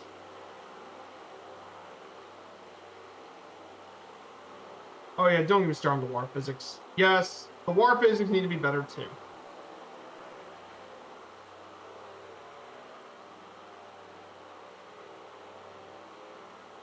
Yeah, so you can see all the what would be the hotels and everything.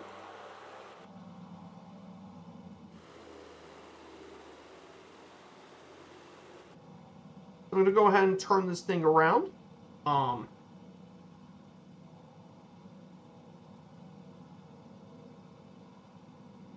Here as well. So we're gonna go ahead and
but of course, we go to probably the most famous city in the French Riviera outside of Marseille.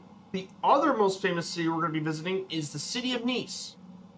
Uh, or Nisa is it's called in Italian, but Nice is with its metropolitan area over 1 million people. Nice is the second largest French city in the Mediterranean after Marseille. And it serves as a gateway to the region. It's hosted the largest airport in the entire Riviera, Nice Côte d'Azur Airport, which is the third busiest airport in all of France. It's also the main airport serving Monaco, actually. Covered around 8,000 acres of land and hosts flights from around the world, but mainly in Europe, with tons of destinations all across Europe and North Africa. But the city of Nice itself has actually a long history.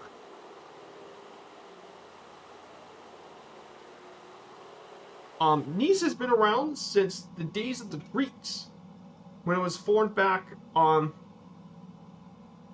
in the Greeks. Then it became part of the Roman Empire, and it became one of the busiest ports in the entire coast until the Lombards invaded. Then Nice was part of the Genoese League of Genoa as part of one of the old Italian kingdoms, until eventually it was part of the Duchy of Savoy and part of Kingdom of Sardinia until the French took it back in 1860. It still remains a part of France to this day, but still has a rich Italian heritage, combining both France and Italy. This area truly became a major tourist destination back in the 19th century.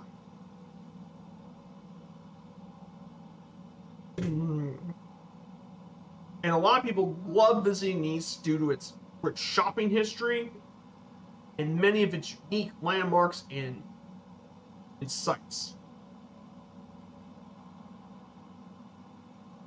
And some of these include its rich museums, tons of vacation resorts, and its uniquely mixed between French and Italian culture really make Nice a truly unique piece of the French Riviera.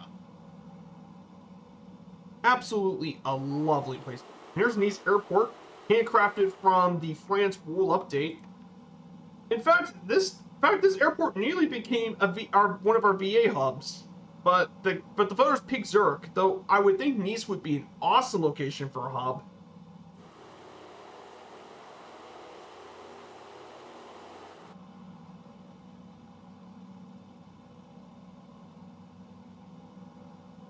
But Nice is an absolutely beautiful city, and definitely a place I would love to visit back in the world.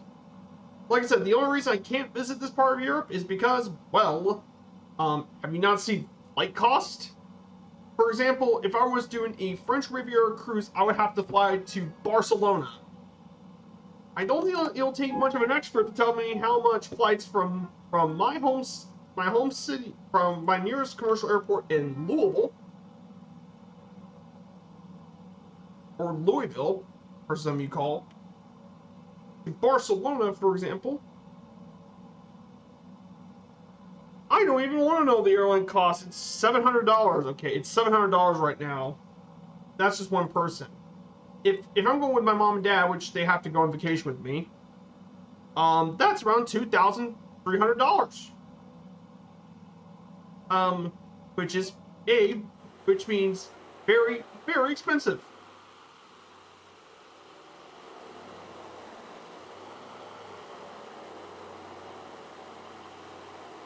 So yeah, you guys I think understand what I'm talking about.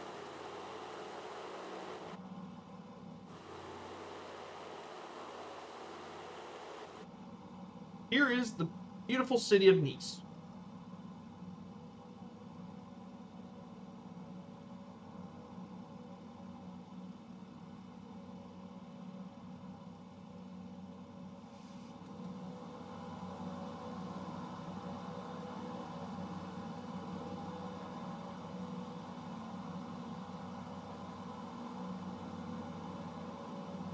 Absolutely stunning. Now, we'll be back flying over the French Italian Riviera again on our DC3 journey when we get back to Europe. We'll be flying through this area again in the DC3. So here's Old Nice down below us.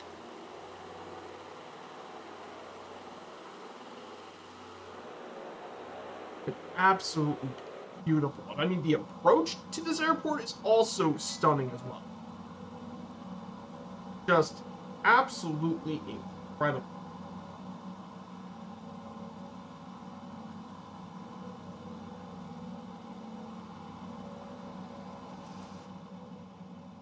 Okay, let's get to the coast.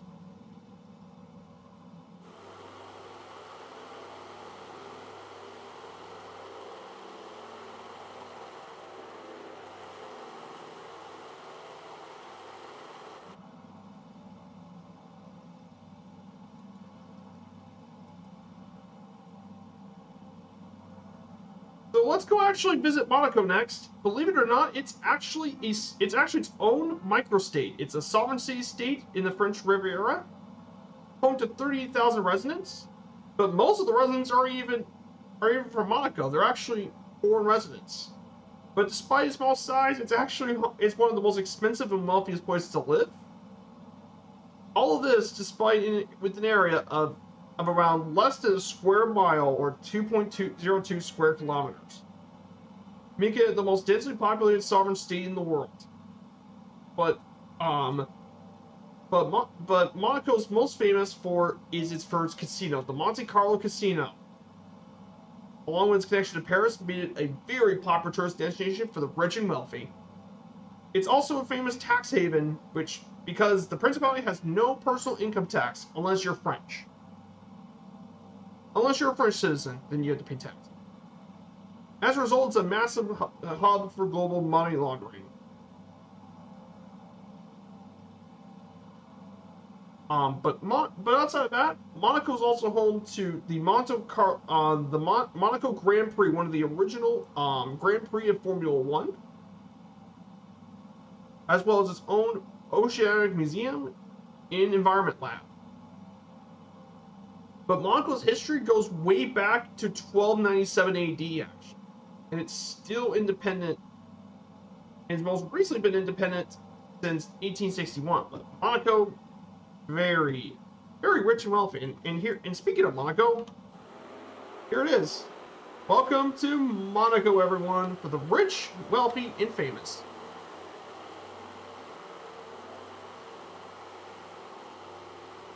Wealthy and famous. Yeah, it is a celebrity state, and that is pretty much accurate, Super Typhon. You don't even have to tell me about it. I think some itineraries on the cruise ships do go to Monaco, actually. So I would love to check out the city. And of course, the Monaco Grand Prix has been held here in Monaco since 1929, actually. And is one of the it forms one of the 3 Triple Crown of motorsport, along with the Indianapolis 500 from my home state, Indiana, and the 24 Hour of Le Mans. And the reason why this track is so famous, well, I mean, look at the course. I mean, the narrow streets, elevation change, tight corners, and the tunnel make it one of the most demanding circuits in F1. And as a result, it is quite a dangerous race.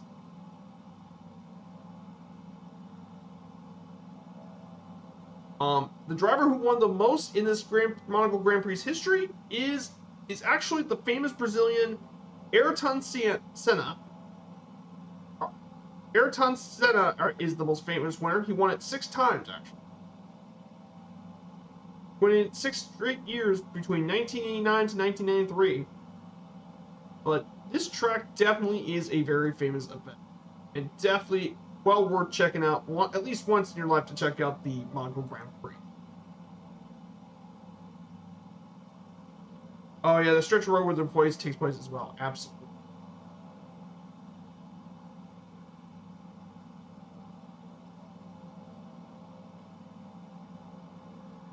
But yeah, I would love to visit this park. Like, I've been to Indianapolis. I've been to Indy, which is my home state. Once, I would love to go back to Indy for a race. So the 24-hour Le Mans is also another thing I want to visit. Held at the Circuit de la Sarthe, which is pretty crazy.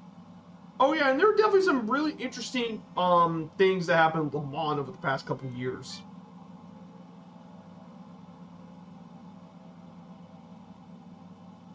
And speaking of Le Mans as well, there was some really interesting things that happened in Le Mans this year, actually, funnily enough.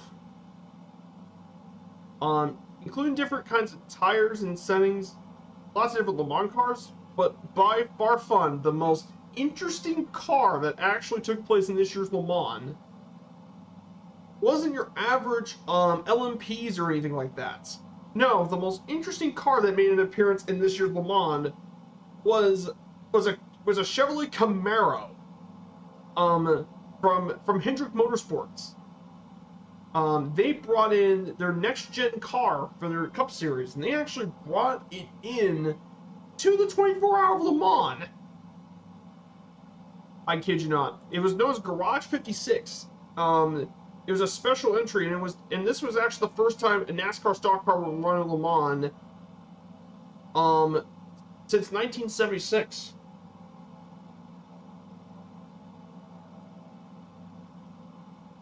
And here's the funny thing. That NASCAR car actually completed the entirety of the 24-hour Le Mans race, and out of the 62 cars that actually took place, it was actually 39th. Yes, a NASCAR stock car went at Le Mans, placing 39th overall, which is actually quite good. And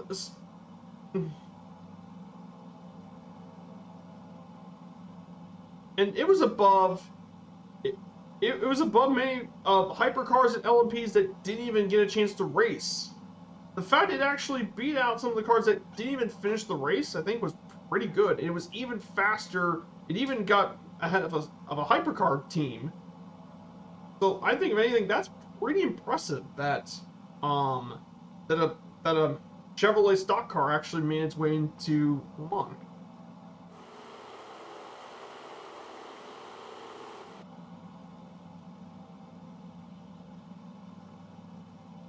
But yeah, very, very cool. Yeah, huge accomplishment for NASCAR to take that. Very, very, very cool. Now, if you guys know me, I'm a baseball guy. Yeah, very.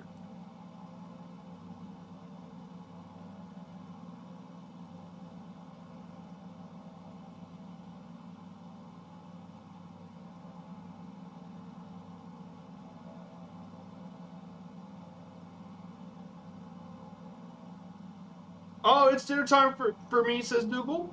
Thank you so much, McTavish, Dougal, for coming into today's stream. I hope you enjoy your dinner, enjoy your food. and I hope to see you again soon. So we now cross over the border from France into Italy. So we're now in Italy right now. Beautiful Italy.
Very, very cool stuff. And there's some beautiful towns on the Italian coast.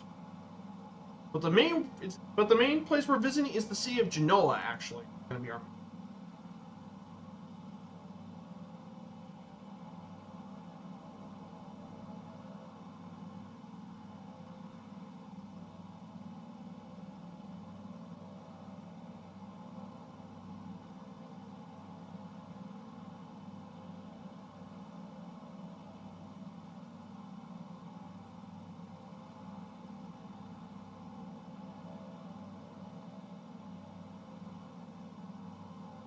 Hmm. But yeah, very, very excited to be here. Like I said, this part of Europe is one of the ones in Europe I really want to cruise in the European landscape. I've been on many cruises, but I never been this part of Europe. Um, this here, the French and Italian Riviera, along with the Isles, are definitely the two places in Europe I want to visit the most. Just because, beautiful landscape, beautiful scenery, um, and all that. And then obviously, and of course the Isles. I would love visiting Ireland. Ireland is one of the places I want to visit the most.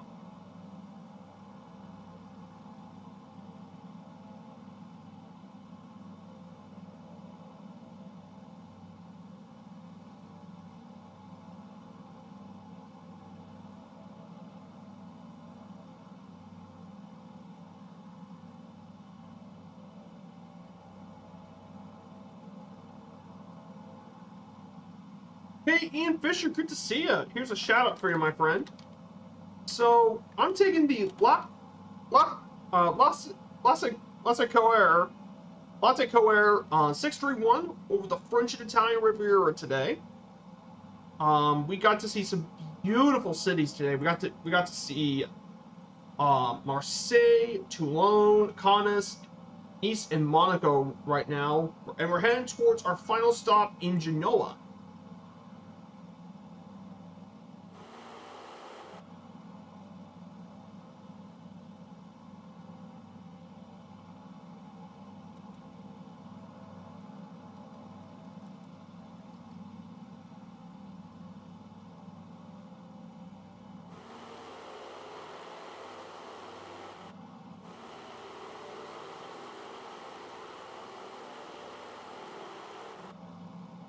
Or just turn around the coast, as well. So, for some of the, in terms of landmarks here, from some excursions.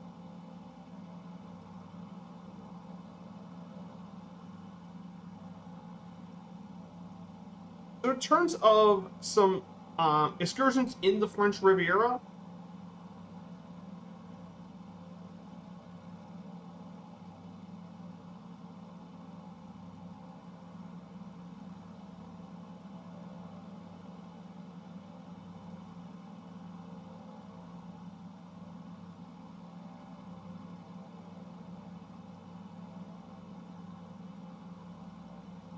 there's like all sorts of ferry tours. You can take a tour from Cannes to Saint Tropez. Spend a day There, there's some tours you could discover the entirety of the French Riviera on a tour. You can see a sightseeing cruise, which is absolutely beautiful.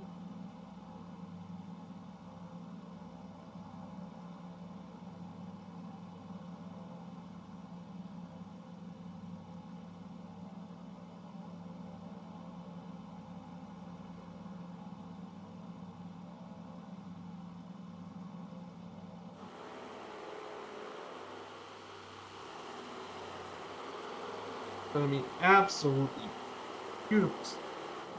Wait, let's see if I can work with this out with flow.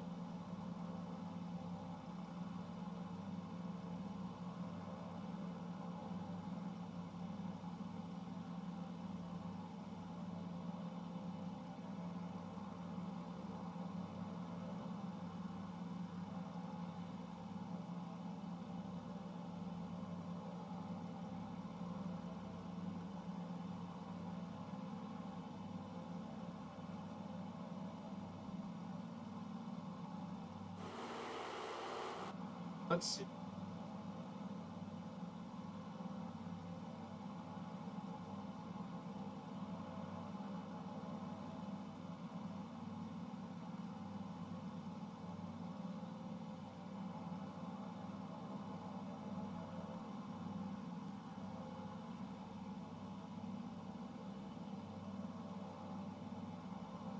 No.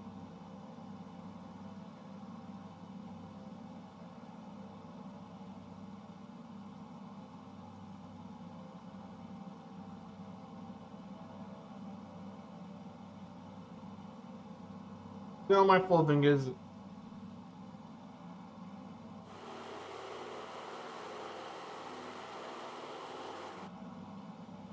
Yeah, something's weird with the autopilot not working. Joel and Arash and maybe Moose. Yeah, that's what I'm probably going to head towards. Those guys are probably with Expo. I bet you guys are interested in seeing what's going to go on MSFS Expo.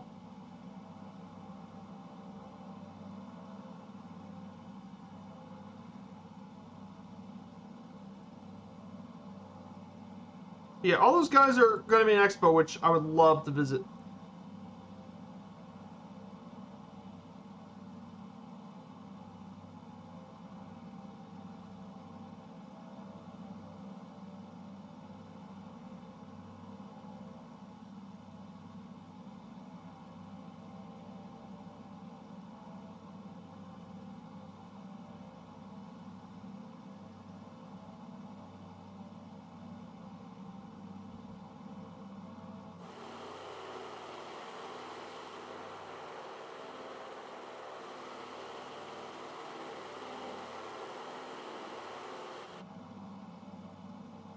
So, so yeah, hope you guys 99. Hey, Mongo. Oh, definitely, I like this plane. But right now, something's weird with the autopilot. It's not working right now.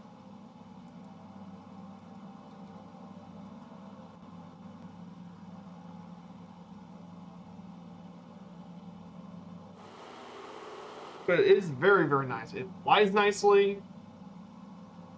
It's got lots of detail. This thing's detail is just.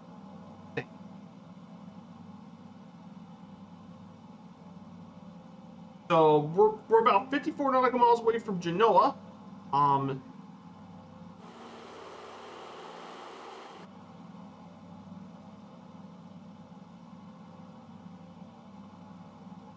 but yeah, I do like this. And the French and Italian Riviera is absolutely stunning. And I thought this would be the perfect plane to take on the Riviera. Because, like I said, this thing's a flying boat. It can land in the harbor. And I mean, there's no better way to tour around the Riviera than take something that can land in many of the beautiful ports around the area.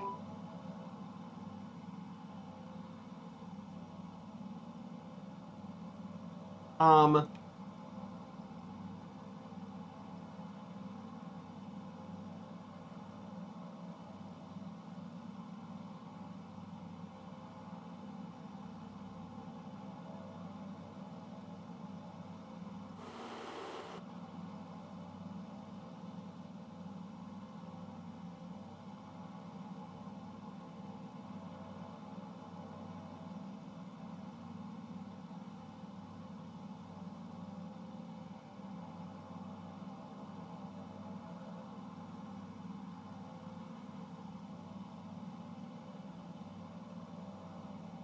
hope you're doing well, Mongo.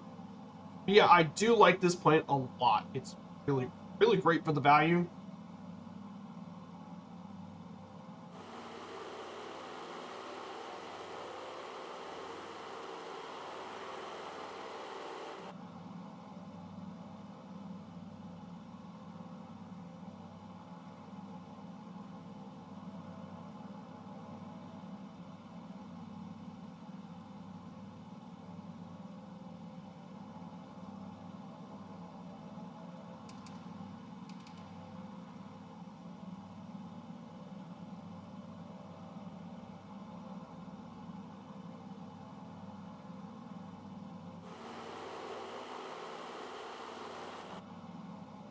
So we're heading towards our final stop today. The city of Genoa actually will be our final stop. Genoa is actually the Italian capital of the Italian region of Liguria, in Italy's sixth largest city with a population of 558,000 people. But back in the old days, Genoa was actually the capital of one of the most powerful maritime republics for over 7 centuries. The Republic of Genoa, which went around from the 11th century to 1797. But from the 12th to 15th century, the city of Genoa played a major role in the commercial trade of Europe, becoming one of the largest naval powers on the continent, as well as one of the wealthiest cities in the world. The nickname, it once even had the nickname La Superba, the Proud One, by Petrarch, due to the glories of the seas.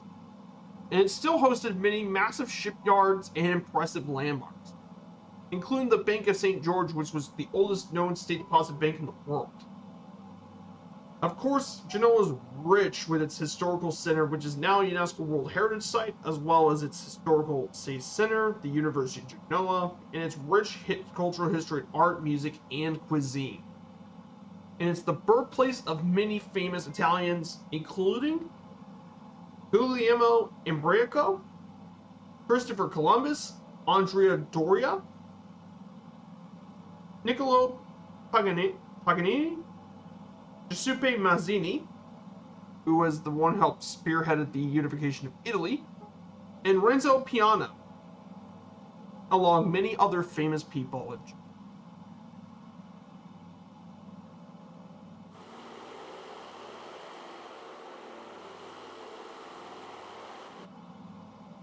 But Genoa is very rich in history and culture among Italy.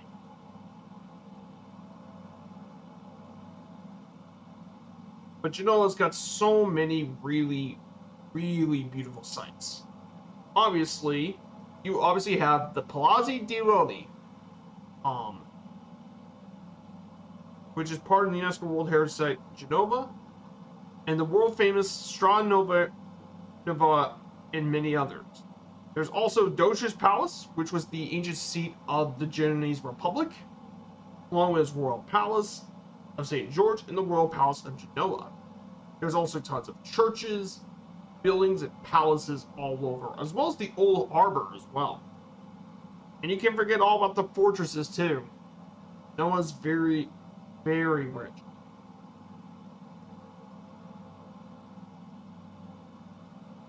And all this sort of stuff with being a major trade port made Genoa absolutely rich in culture, with the visual arts of many famous painters, architects, poets, making Genoa a major capital.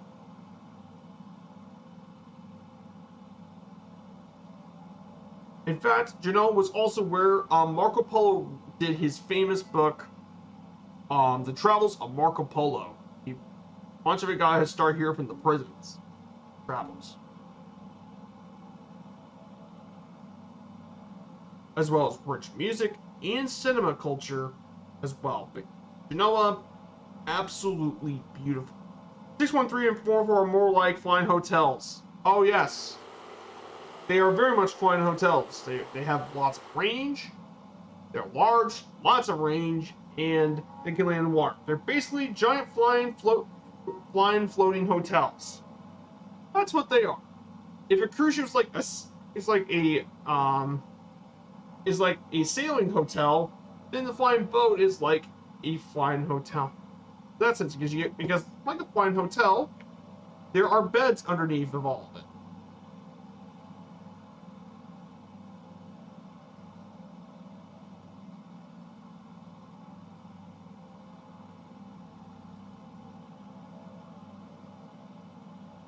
All three streamers I mentioned are shown off the same stream, so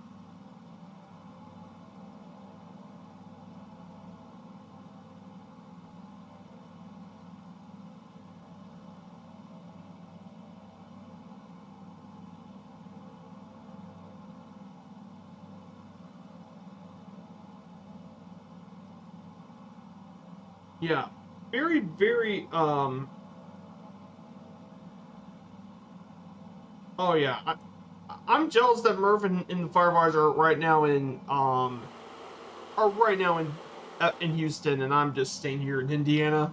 But no, I'm happy to be streaming here with you guys.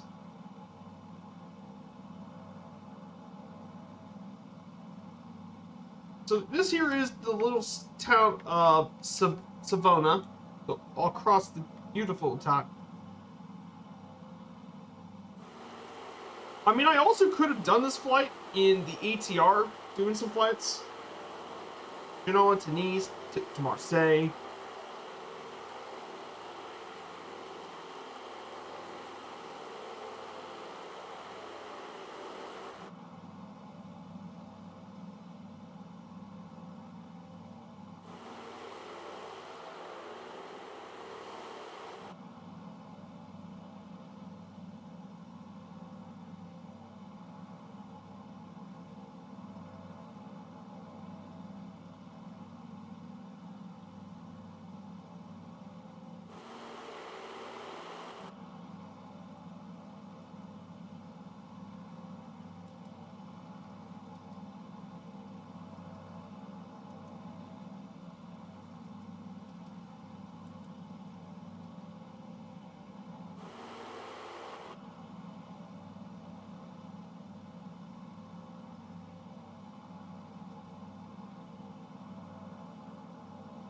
Yeah, this thing can fly really, really fast.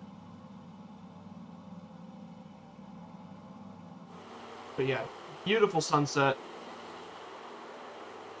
Just absolutely perfect.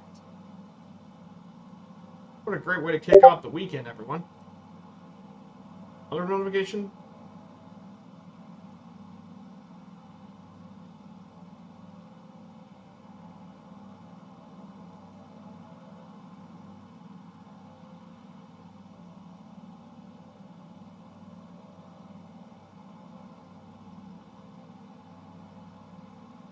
Yeah.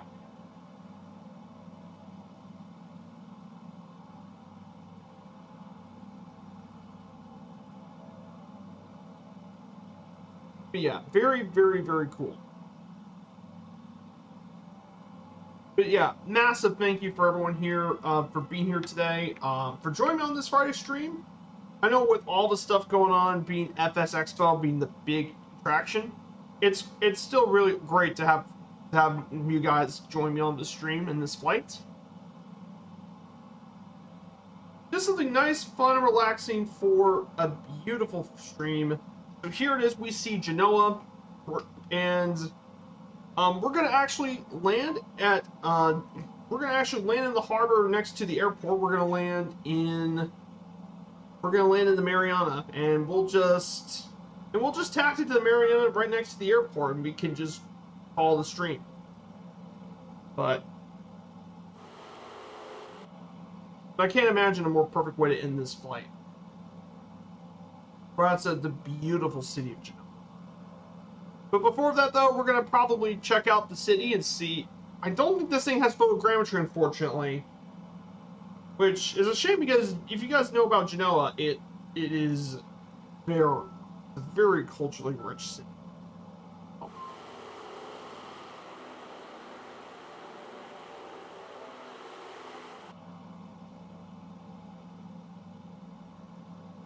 I'm gonna be honest. I have no interest watching an expo. I'm just watching who I think is interesting. Ah, gotcha. F Crow.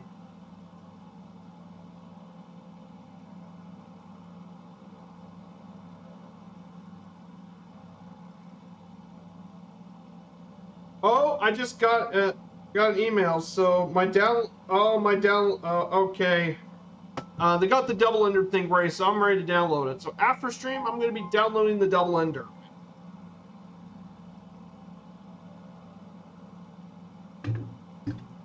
So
just a beautiful land.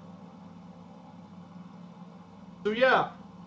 Oh yeah, it's a flying boat. And it's not just it's not just any flying boat.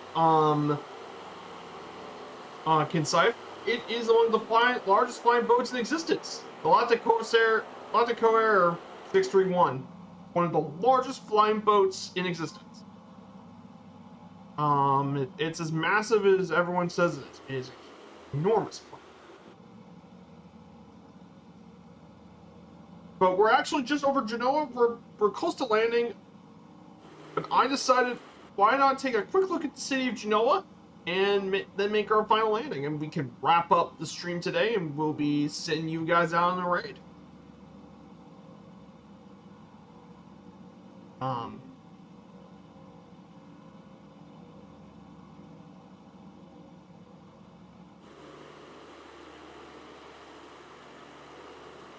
I'm gonna.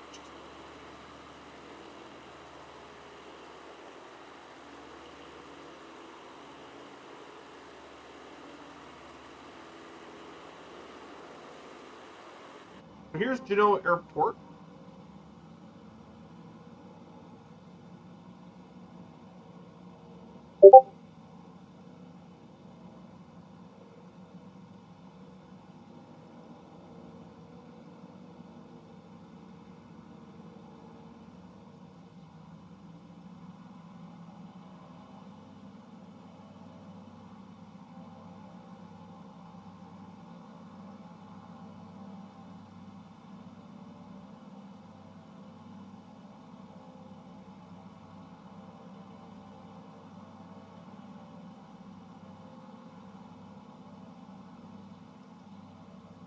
It is about 45-foot longer wingspan than the Clipper and half the size, smaller than the 8 Spruce Goose. Correct.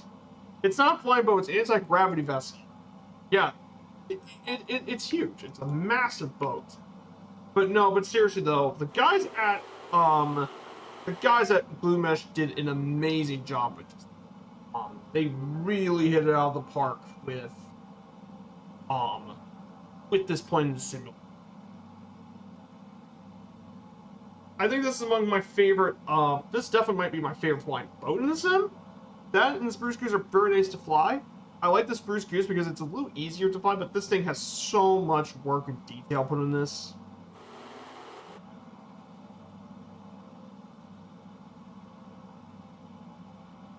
So here's the city of Genoa in front of us.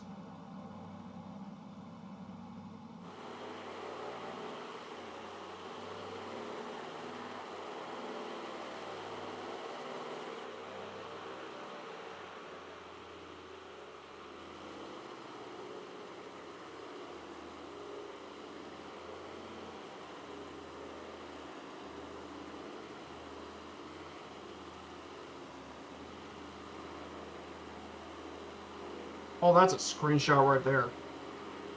So yeah, I actually have, if you guys want to know where I put my screenshots, I actually brought them on my Discord. Welcome to beautiful Jim.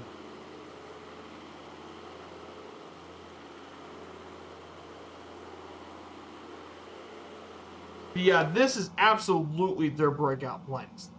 They did awesome work. I know this has been planned for quite a long while, but yeah, this has been awesome. So here's Genoa. We're gonna circle to the left.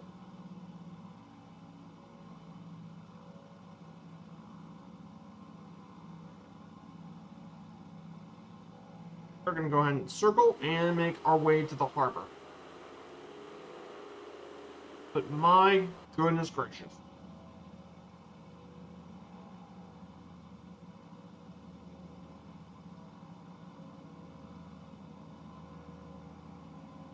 I'm gonna go ahead and open up the floats. We're gonna unretract the floats. There's a cruise ship.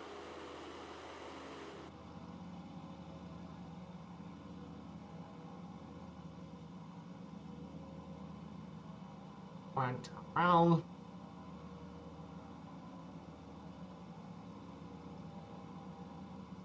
Oh yeah, you could. I mean, the work they did in this thing. I mean, they didn't have to do all the stuff they did for this thing. Like they didn't need to do the tugboat or the dock or or anything else or the interior like that. But you know what they did anyway? They worked on all of it, and you can definitely tell them. Like I wasn't sold on this when I saw it, but when Two Tone Murphy was showing this thing off on his stream, like him go over the work and all that, yeah, I knew immediately I was sold on this.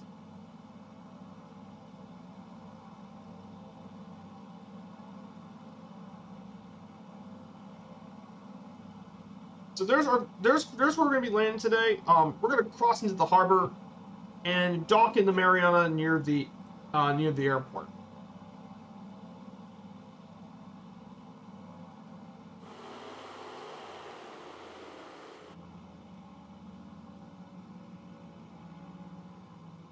Yeah, I mean, for the value of this thing, um,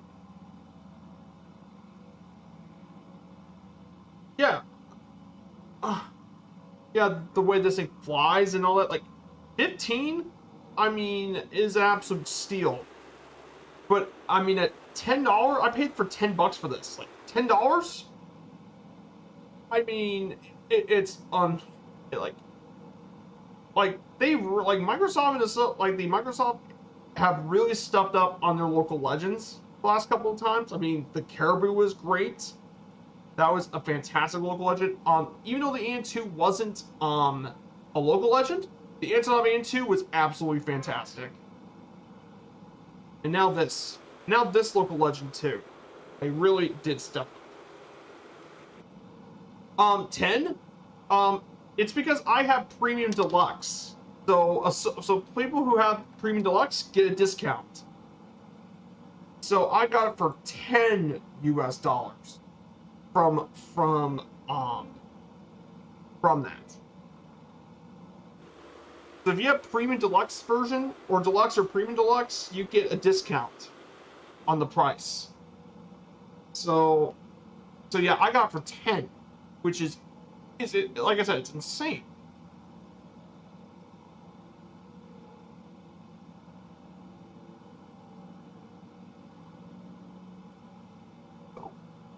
And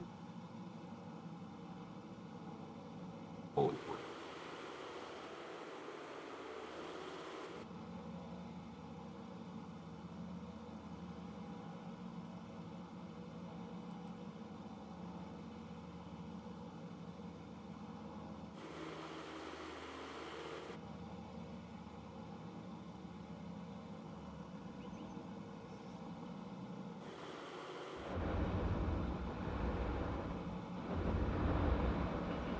Not me. Yeah. Oh yeah, the Junkers and 2 in this are by far back. Oh, absolutely. The Junkers. Oh man. I need to get back to flying the JU-52. I need to get back on that. If you guys aren't aware, the JU-52.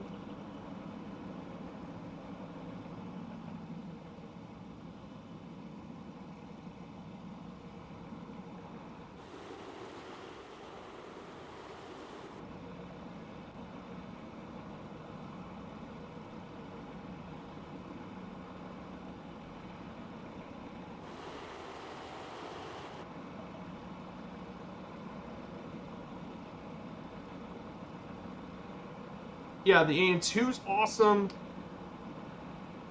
I need to get back to the AN-2 as well. I haven't flown that in a while. And then, of course, this thing.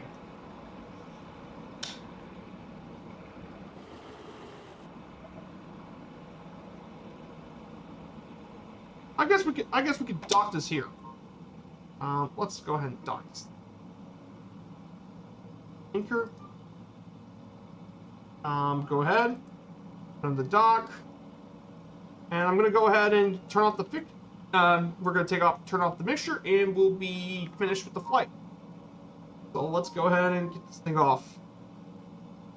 Mixture. Mixture. And we're done. Here's the anchor buoys.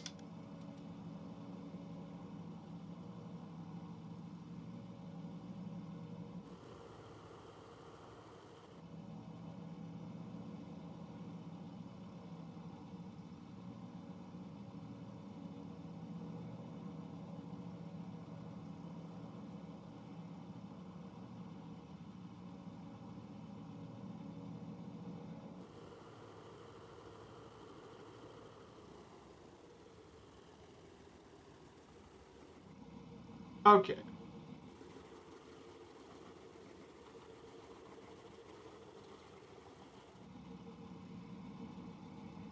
All right, let's go ahead and.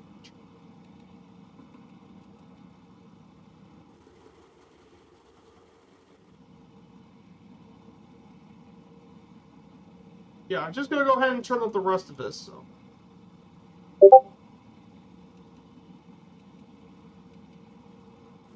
Let's go ahead and turn off the rest of the engines.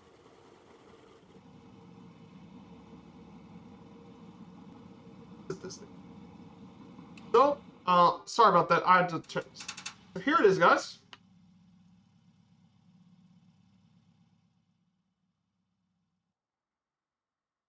And welcome to Genoa, Italy, everyone.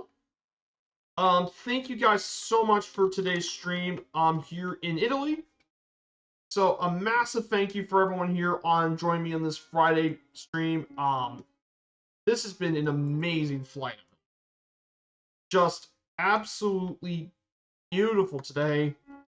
I could have never imagined a better flight for a Friday stream than flying over the French and Italian Riviera. So thank you guys so much. I'll be back on Sunday at 1400 Zulu. We're going to be flying the DC-3 from Juneau to Seattle. We're going to cross into the continental 48 states of the U.S. Got it. So we're going to set up a raid to Scruffy Tam today. So I hope to see you guys on Sunday and have a great rest of your weekend. Let me see if I get this right. Arrivederci. Arrivederci. Ciao everyone. Have a great rest of your day.